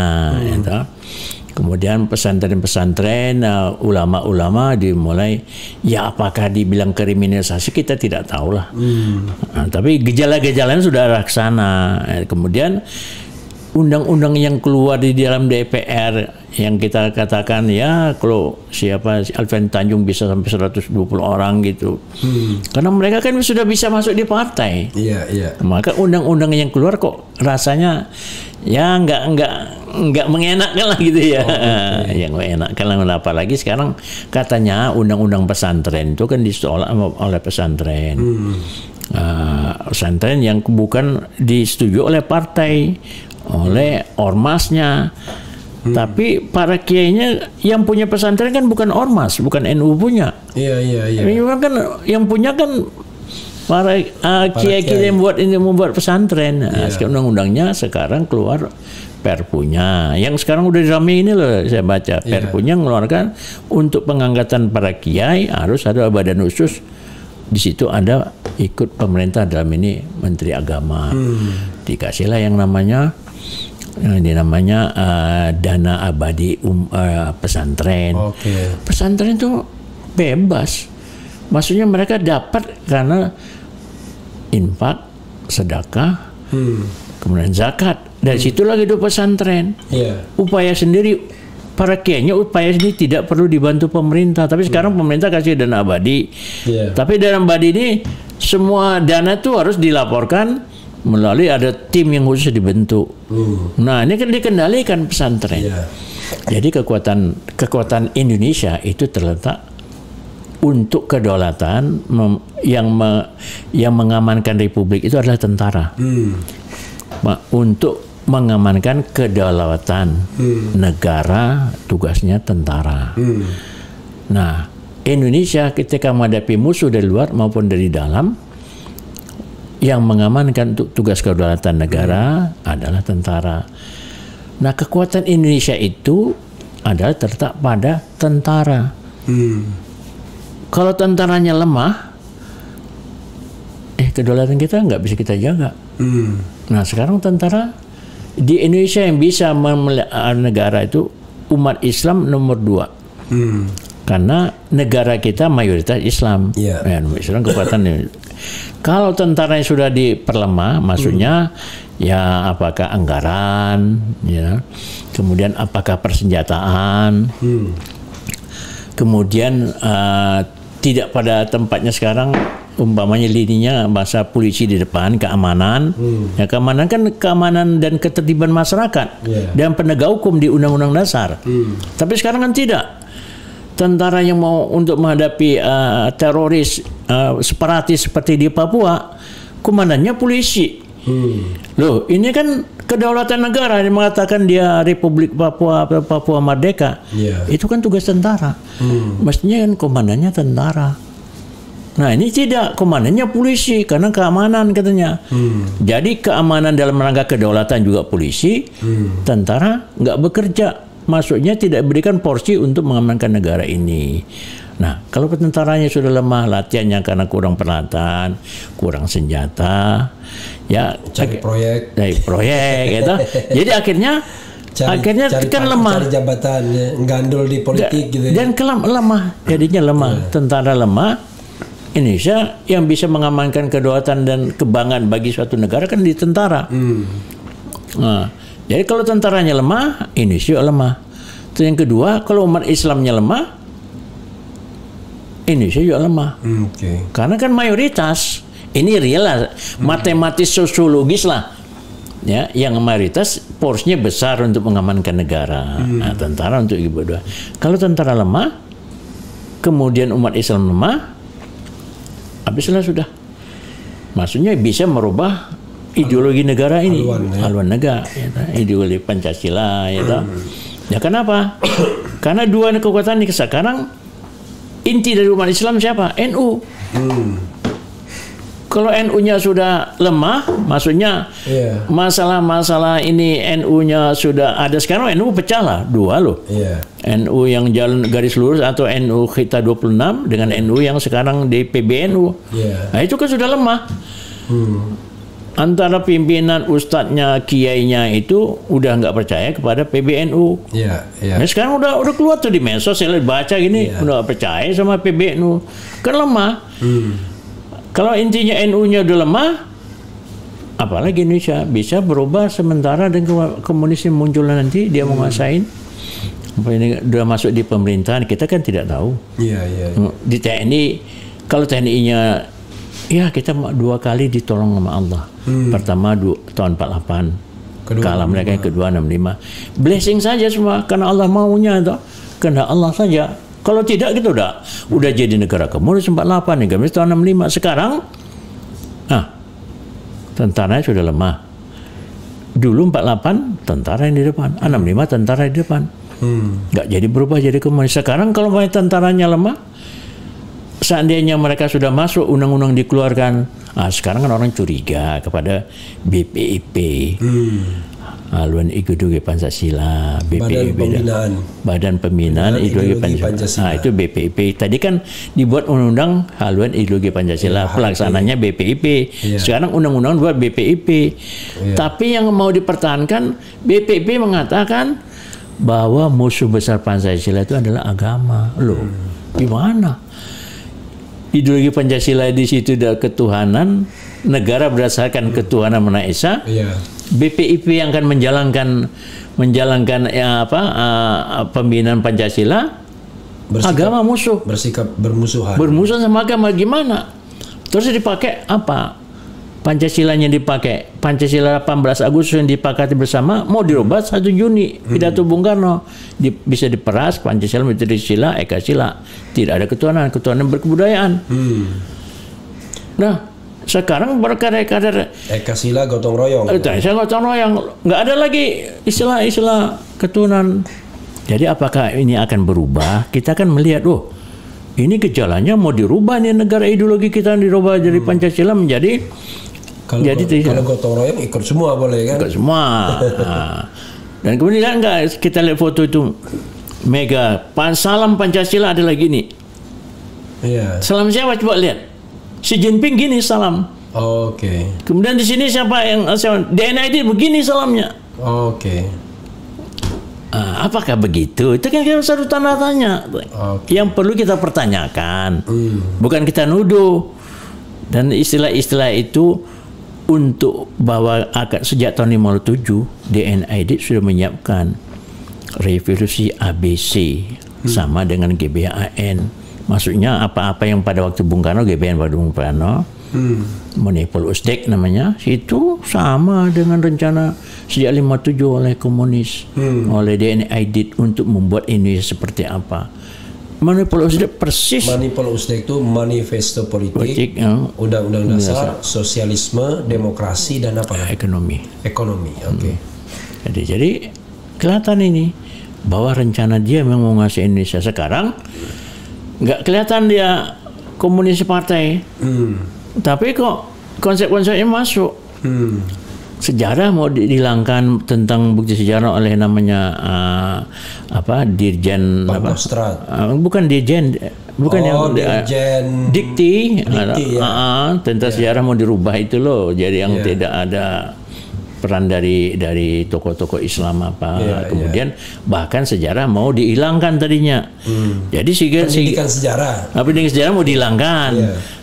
Berarti kan tidak ada sejarah tentang pemberontakan komunis, ini itu sumbangan dari ormas, partai, uang dari umat Islam.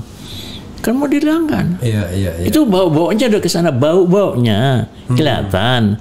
Itulah yang sekarang nih. Kalau tidak ada kita memperingati, memberitahukan yang hari ini gerakan G30 PKI kan bergeraknya sekarang jam 10 ya. Sekarang jam 9.15. Nah, 9.15. Jam 10 Untung lapor kepada Aidit bahwa gerakan akan dijalankan. Untung lapor jam 8 ketika mau bus teknik di Senayan Bung Karno berpidato situ. melapor, ini akan bergerak untuk menangkap Pak Dewan Jenderal. Lapor di sana, tapi lapor di mana? Di WC kepada Bung Karno. Bung Karno tahu. Kan perintah Bung Karno untuk menghadapkan, ini kan pengawal Bung Karno menghadapkan para jenderal yang dituduh dia untuk Dewan Jenderal, bukan ditangkap, tapi suruh menghadap. Suruh menghadap. Tapi tim Pasopati pimpinan Dul Arif ini malah membunuh. Disitulah kesalahan dia. Bahwa jadi ada isu lain yang diperintahkan, lain yang dikerjakan. Disitulah kesalahan. Untung itu blessingnya di situ, sehingga terbuka semuanya. Nggak tahu kita blessing dari Tuhan, toh. Iya. Jadi walaupun untuk blessing itu harus ada korban nyawa. Ada korban nyawa. Disitulah marahnya kita. Kalau nggak kejadian itu, mungkin dia berencana sebenarnya menurut si Sudisman itu rencananya mereka akan bisa menguasai Indonesia tahun 70.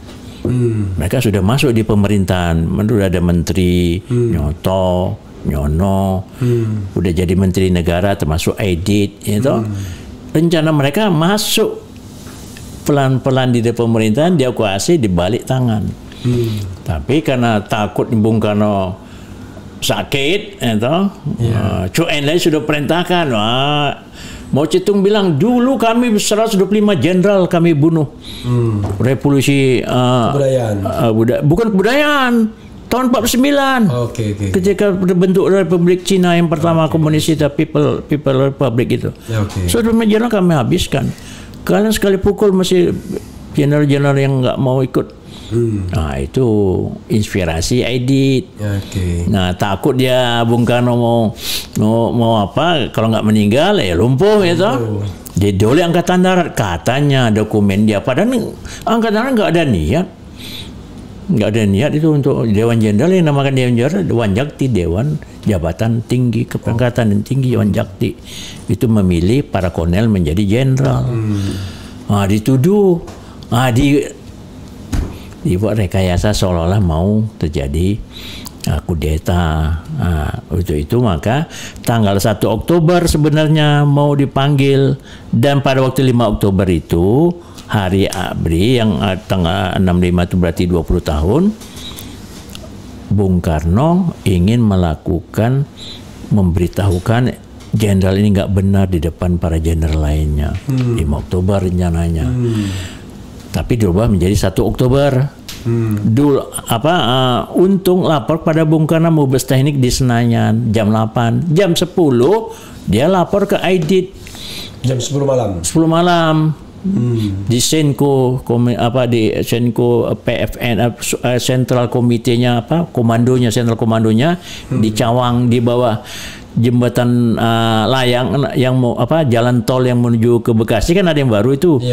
Di daerah Cawang. Di bawah itu dulu ada Senko-nya Penas Perfilman Nasional di situ. Gedung sekarang udah dibongkar, saya lihat itu.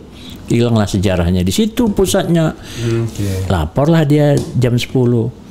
Sebenarnya tanggal 30 mau dilaksanakan untuk melakukan gerakan ini, tetapi karena terlambat pasukannya datang, si Dul Arifnya, maka diundur menjadi jam 4 pagi, jam 3 pagi untuk menangkap Yani, menangkap DI Penjahitan, MT Haryono, Suprapto, kemudian Sutoyo Sumiharjo yang jenderal itu 6. Karena keterlambatan kok belum datang, jadi dia terlambat. Tapi tetap karena gerakannya dimulai tanggal 30 jam 10, tetap aja mereka akan gerakan 30, gerakan tanggal 30. Jadi itu ceritanya. Pak Jenderal, pasti ini memang kontroversi ini kan tidak pernah berakhir ya, selalu akan ada versi A, versi B dan lain sebagainya kan. Kalau kasus yang terbaru mungkin ini ada yang mau di-share lagi Pak Jenderal soal ini. Sebelum saya tanya kasus terakhir yang baru diputuskan. Maksudnya kasus saya? Iya. Oh. Kan sebenarnya pengen tahu juga. Kan? Oh ya lucu nih ya. Iya kan? Ya jadi ini sudah ya bagian ini. Ya udah. Nah ini kan orang kan pengen tahu juga. Kapan tuh divonis kemarin? Tanggal 20 kemarin, hari Jumat. 20 September. Ya, hari Jumat. 20 September Jumat itu. 24 ya. Hari Jumat itu hari Jumat. Ya pokoknya kira-kira. Ya, hari Jumat yang baru-baru ini. Ya, hari Jumat yang lalu. Pak Jenderal divonis bersalah mengenai kepemilikan senjata api ya. Kepemilikan senjata api. Selama 5 bulan. 4 bulan 15 hari. 4 bulan 15 hari. Padahal Pak Jenderal sendiri sudah ditahan 7 bulan. 7 bulan. 2,5 bulan sampai bayar. Iya, di itu kejadiannya tahun 2019. 2019. Menjelang Pilpres. Udah selesai. Udah selesai Pilpres. Pilpres kan tanggal 3 ya, tanggal pengumuman itu tanggal. Pilpres itu tanggal 17 April. 17 April. Ya. 17 April betul. Nah, ya 17 April. Ya. Nah, selesai pengumuman itu ke tanggal 3 Mei ya. Ya, lupa saya. Ya, 3 ya Mei ya. Kemudian saya demo di mimpin demo di lapangan Banteng. Bersama Banteng bersama Egy Sujana. Oke. Tapi saya nggak sempat orasi karena saya terlambat datang. Egy Sujana orasi. Gini ditangkap karena demo itu makar. Saya demo juga di Bawaslu. Oke, yang 2021 itu. Yang ke-21 yang tanggal 9. Oh, tanggal 9-nya. 9-nya Mei. Oke. Kemudian saya diperingatkan sama Wiranto melalui orang lain, beritahu Kiflan kalau ada nanti dia di Jakarta, saya ditangkap, kata Wiranto. Karena ada peringatan Wiranto gitu, saya enggak apa waktu pengumuman di MK itu saya enggak. Mei kan setelah pengumuman MK ya, yang Mei tanggal 2021. Itu belum itu. Belum ya. Ya yang setelah pengumuman MK Juni. Kalau yang itu itu demo setelah pengumuman itu, demo kekacauan itu, saya nggak ada di Jakarta, saya di Batam karena istri saya sakit di rumah anak saya. Nah, saya ke Batam, saya nggak ada di Jakarta kejadian 21-22 Mei itu, dan saya sudah dengar bahwa kalau saya ada kerusuhan itu saya ditangkap, berarti saya ada kejadian saya merancang untuk kerusuhan. Lalu kemudian kenapa tiba-tiba ada ini soal kepemilikan senjata ini? Nah, jadi setelah tanggal 9 April 9 Mei saya demo di Bawaslu. Saya diperiksa kasus makar. Oke, makar itu yang kasus yang mana? Makar yang demo di Bawaslu. Oke. Mau makar lah itu bahwa sampai sekarang itu udah selesai. Nah, jadi kemudian saya diperiksa tanggal 13. Iya. 13 Mei 2019. Iya. Saya diperiksa diperiksa di Polda. Iya. Kemudian udah selesai di Polda, saya pulang ke Batam lagi. Mau diperiksa lanjutan saya. Periksa lanjutan. Diperiksanya saya di Barreskrim. Saya mau diperiksa nanti tanggal saya nggak bisa datang. Saya bilang nanti karena saya tahu ini ada mau kerusuhan ini, kalau saya datang saya nanti bisa dituduh lagi gitu. Kemudian tanggal 21 saya mau diperiksa, saya nggak datang. 21 Mei. 1 Mei. 13 di Polda, 21 Mei di Mabes Polri. Yeah. Karena laporan dari orang saya memimpin mau makar gitu. Yeah. Saya nggak datang. Saya datang pada tanggal 29 Mei ke Barreskrim. Dari Barreskrim saya ditangkap tanggal 29. Selesai diperiksa Barreskrim tentang makar. Yeah. Di Barreskrim juga saya ditangkap. Nggak pulang, nggak ada, pokoknya saya ditangkap kasus kepemilikan senjata karena ada yang namanya Iwan. Yeah. Nah, Iwan itu punya senjata. Yeah.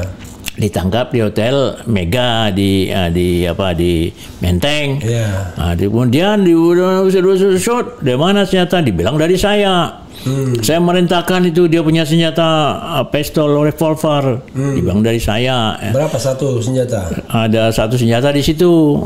Kemudian kembangkan dia buat pengakuan bahwa ada saya minta senjata panjang, minta senjata Meyer kecil. Dituduhnya dibuatlah di situ.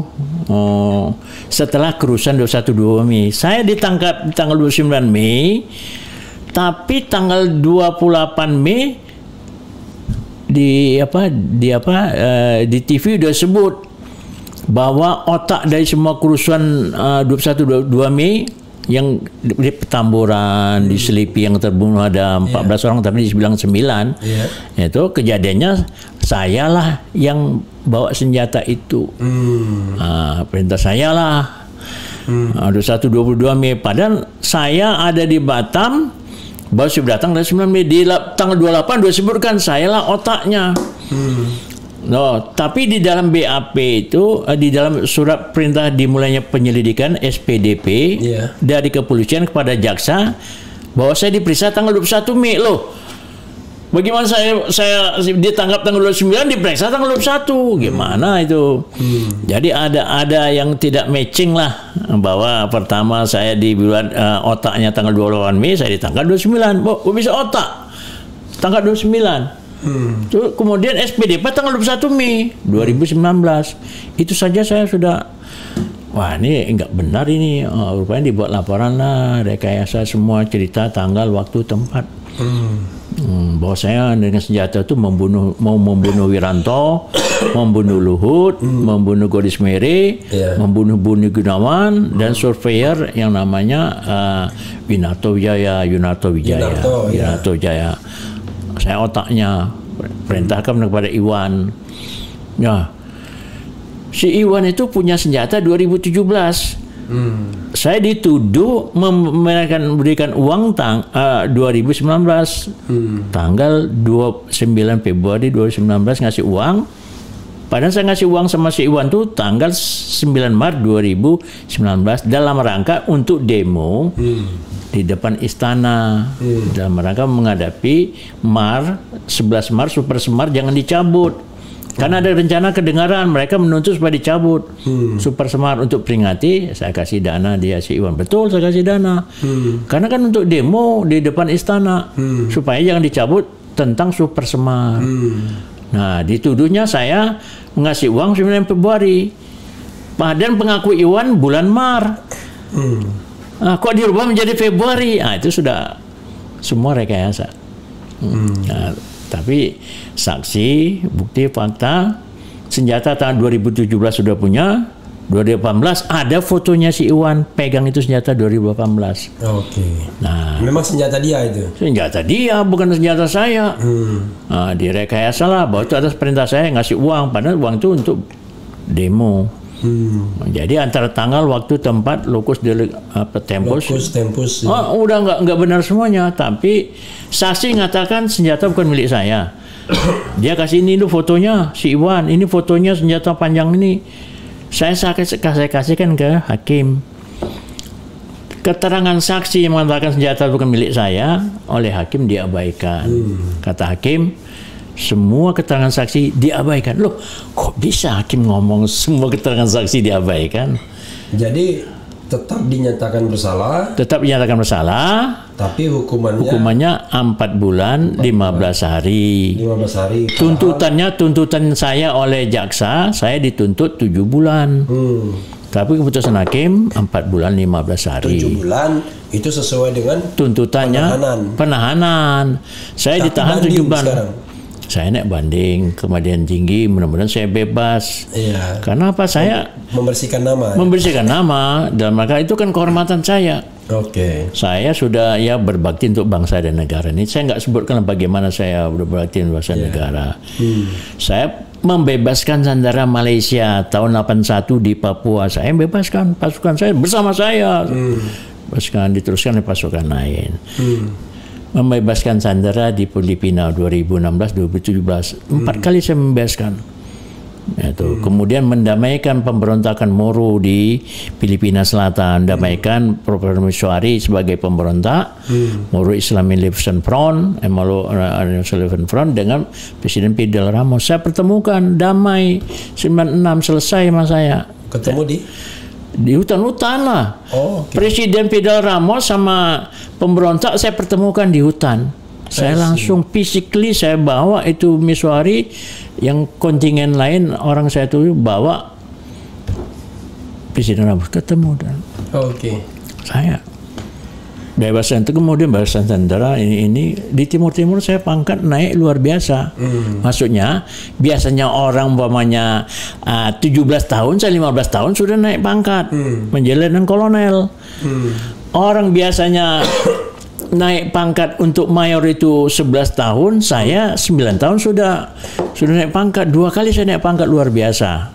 Di Papua sekali kapten ke mayor, ya karena saya di daerah sekarang yang Ilaga Puncak Jaya yang banyak ditembak itu, saya sapu bersih.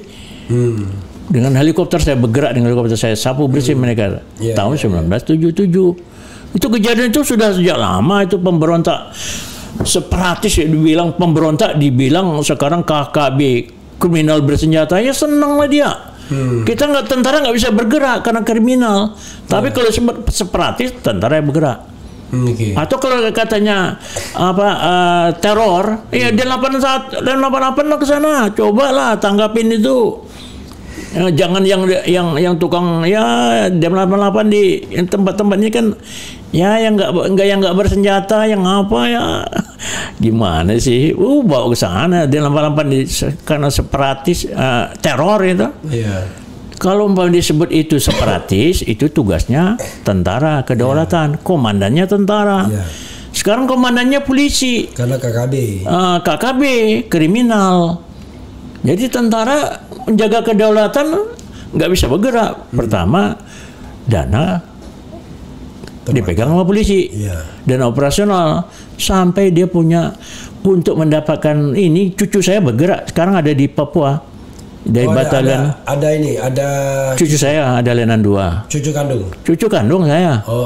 Batalion 114. Perlengkapannya kurang. Nah, defense-nya untuk mencari malam perlengkapannya kurang, beli sendiri. Bayangkan.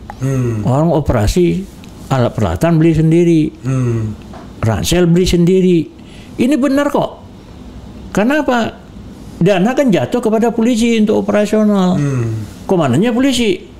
Mestinya kan jatuhnya kepada kita kalau umpamanya itu sifatnya menjaga kedaulatan. Tentara yang di depan, komandannya tentara. Pantasnya itu sana di Papua itu komandan tentara.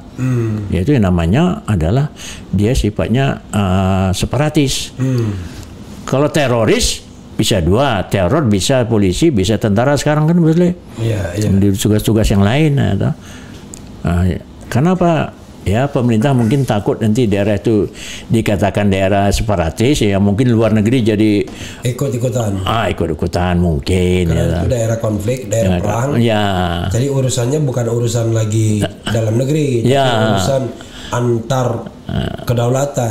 Antar kedaulatan. Ini kan pengennya dianggap masalah internal. Ya itu. Jadi susah juga. Bagi tentara juga susah, bagi pemerintah juga susah. Pak Kiflan, ini udah nggak terasa kita bicara, udah berapa? Udah lama sekali, udah 2 jam. 2 jam mungkin, 1,5 jam. Dan yang nonton juga banyak ini ribuan. Kemudian juga pro dan kontra di sini ke sosok Pak Kiflan ya. Tapi saya janji Pak, saya mau baca yang ini. Nanti kapan-kapan kita diskusi lagi tuh isinya. Terima kasih. Jadi saya juga dengan penonton ya maaf saja. Itulah yang saya alami. Kalaupun juga itu bertentangan dengan pandangan ya nggak ada masalah. Tapi itulah yang saya alamin. Jadi kan yang namanya sejarah itu kita harus paham, ini versinya Pak Kiflan ya sobat daerah sekalian. Yang paling penting pelaku sejarah itu jujur mengatakan apa yang dia alami, ya kan? Apa yang dia ketahui. Nah, nanti ada pelaku sejarah lain. Nah, disitulah makanya penelitian sejarah itu berkembang kan begitu ya. Oke. Jadi Tapi jangan baperan juga. Tapi saya jawab gini, ini kan masalah bangsa. Iya. Kok sampai sekarang kita tidak pernah sejak 45 itu berantam terus antara faksi, antara agama, bukan agama, antara ya organisasi atau antara masyarakat, belum selesai. Kenapa? Rumah dibangun atas fondasi, Iya. atas tiang. Iya. Lah fondasi kita Pancasila masih digoyang-goyang. Iya. Bagaimana mau dirubah menjadi 1 Juni? Iya. Padahal udah kesepakatan bersama fondasinya 18 Agustus. Iya. Ya inilah. Jadi sekarang ini justru yang mau mengubah Pancasila itu justru elemen-elemen negara sendiri. Nah, itu Yang mereka katakan Pancasila yang lebih murni. jadi bagaimana pikiran seorang dari Bung Karno untuk dirubah menjadi pikiran orang rame-rame. Iya. Yang 18 itu kan pikiran rame-rame. Iya. Kesepakatan bersama. Iya. Kok diubah jadi seolah milik Bung Karno saja ini Republik, ada miliknya PDIP. Janganlah. Iya. Iya, mestinya kebersamaan. Iya. Kalau mau bersamaan 18 Apalagi Agustus. kalau kita lihat sila ketuhanan yang Maha Esa. Yes, Jelas-jelas itu bukan Bung Karno banget. Enggak, kebersamaan itu. Iya. Negara kita, dasar negara kita adalah Ketuhanan Maha Esa. Iya. Baca itu pasal 29 ayat 1. Iya. Gitu. Iya, Pak Jenderal ya. Terima kasih banyak. Mungkin last word kepada Sobat Era. Last statement sebelum saya akhiri. Silakan Pak Jenderal.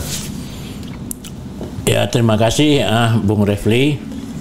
Dalam ini ya saya hadir di channelnya yang Cadas Keren. Keren Cadas. Oh, Keren Cadas ya. Ya, bagus, ini saya juga senang saya buka ini ya, topiknya yang kita hadapi sehari-hari ya, banyak memberikan inspirasi dan aspirasi serta membangun suatu nalar yang arahnya ke arah yang baik lah. Iya. Nah, jadi demikian saya juga ucapkan dan maaf saya ya kepada para YouTubersnya, ya, kepada followernya saya minta maaf ya kalau ini tidak sama pemikiran kita. Tapi niat saya adalah untuk membangun bangsa, jangan ada lagi terjadi suatu friksi ya, satu kecurigaan sehingga kita terpecah ya. Jadi apa bentuknya lah. Jadi itu maksud saya bercerita apa adanya dengan saya.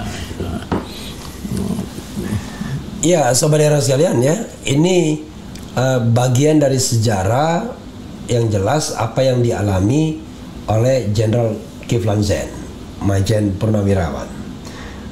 Saya berjanji pengen membaca buku ini dan terutama yang menarik bagaimana peralihan kekuasaan di Reformasi 98. Karena isunya kan banyak sekali. Ada tentara hijau, tentara merah, faksi Pak Kiflan kemana. Yang jelas Pak Kiflan faksinya ke Prabowo waktu itu. Ya. Lalu tapi Pak Kiflan juga ke Habibie juga. Habibie juga ya. Jadi nanti ini kan bagian dari sejarah untuk sebuah pembelajaran. Kemarin kita ngomong 2,5 jam dengan Rizal Ramli karena kondisi sehat saya. Dan nanti kita akan kulik-kulik lagi persis ketika bagaimana peralihan kekuasaan. Tadi ada yang menarik. Yang menarik itu adalah Wiranto, menurut Pak Kiflan tadi ya, menurut Pak Jenderal, Wiranto mengatakan situasi sudah tidak bisa dikendalikan oleh tentara. Iya. Laporan kepada Pak Harto ketika pulang dari Mesir. Iya. Tapi Pak Kiflan mengatakan sudah kami atasi dengan Prabowo. Iya. Ya, jadi nanti itu bagian yang menarik yang barangkali perlu kita diskusikan dan pasti Sobat Era sekalian pengen tahu banyak. Tapi untuk tahu banyak itu mungkin ada baiknya biar energinya lebih hemat, efektif. Kita baca buku ini dulu sama-sama. Ya, buku ini juga. Ya. Ini bukan hanya menerangkan era 98, menerangkan sejak Bung Karno bagaimana politik Indonesia sejak mulai Indonesia ada. Sehingga sampai sekarang bagaimana sih sebenarnya Indonesia dan yang saya alami sejak saya lahir. Oke. Jadi bisa kelihatan sini Bung Karno gimana, Pak Harto gimana, Habibie gimana, semuanya saya ada di dalam ini sampai sekarang, sampai saya ditangkap. Oke. Jadi ini menarik untuk memang seharusnya pelaku sejarah itu membuat buku walaupun versi masing-masing sehingga nanti para akademisi, peneliti sejarah itu bisa memiliki banyak referensi untuk dibaca, diteliti, dibandingkan pakai metode ilmiah, dan akhirnya kita bisa, saya sih berharap kita ada buku putih sejarah gitu yang memang sejarah itu berbicara apa adanya, kan kira-kira begitu. Ya, ya. Tapi masalahnya adalah sejarah itu selalu kata orang ya hanya ikut pemenang. Kalau misalnya sekarang pemerintahan the ruling partinya berbeda dengan Orde Baru dan dengan SBY, maka sekarang yang lebih banyak diresmikan patung Bung Karno. Patung yang lain malah hilang. Kira-kira begitu. Zaman Pak Harto terbalik, Bung Karno nggak ada, Pak Harto yang ada. Tapi itulah nanti dinamika sejarah. Kita akan janji kita ya Pak Jenderalnya. Ya, kita diskusikan lagi. Ya, terima kasih ya. Saya juga mohon maaf ini sampai ya kalau mau buku saya ini bisa nanti dicari ya melalui Tokopedia ya toh. Bisa ada. Jadi ini bisa dipesan di Tokopedia ya? Ya, di Tokopedia ada kok itu. Harganya berapa ini? 100.000 aja. 100.000 ya? 100.000 saja. Harganya 100.000. Tapi kalau mau minta yang ini beda. Ini hadiah. Ini hadiah. Hadiah. Tapi nanti bisa juga kita pakai apa? Istilahnya hadiah. Jadi kita kasih buku kepada waktu nanti diskusi kedua setelah saya baca buku ini, nanti saya underlining yang ingin saya tanyakan. Sobat era sekalian itu bisa mendapatkan buku ini. Nah, nanti kita undi aja dari ini ya. Kan? Yang sudah ditandatangani Pak Kiflan gitu ya, Pak Jenderal. Ya, sobat era sekalian itu saja ya. Mohon maaf nih suara saya agak terima kasih Bung Refli. Ya, itu saja. Sampai jumpa. Makasih banyak Pak Jenderal. Ya. Oke, mari. Oke.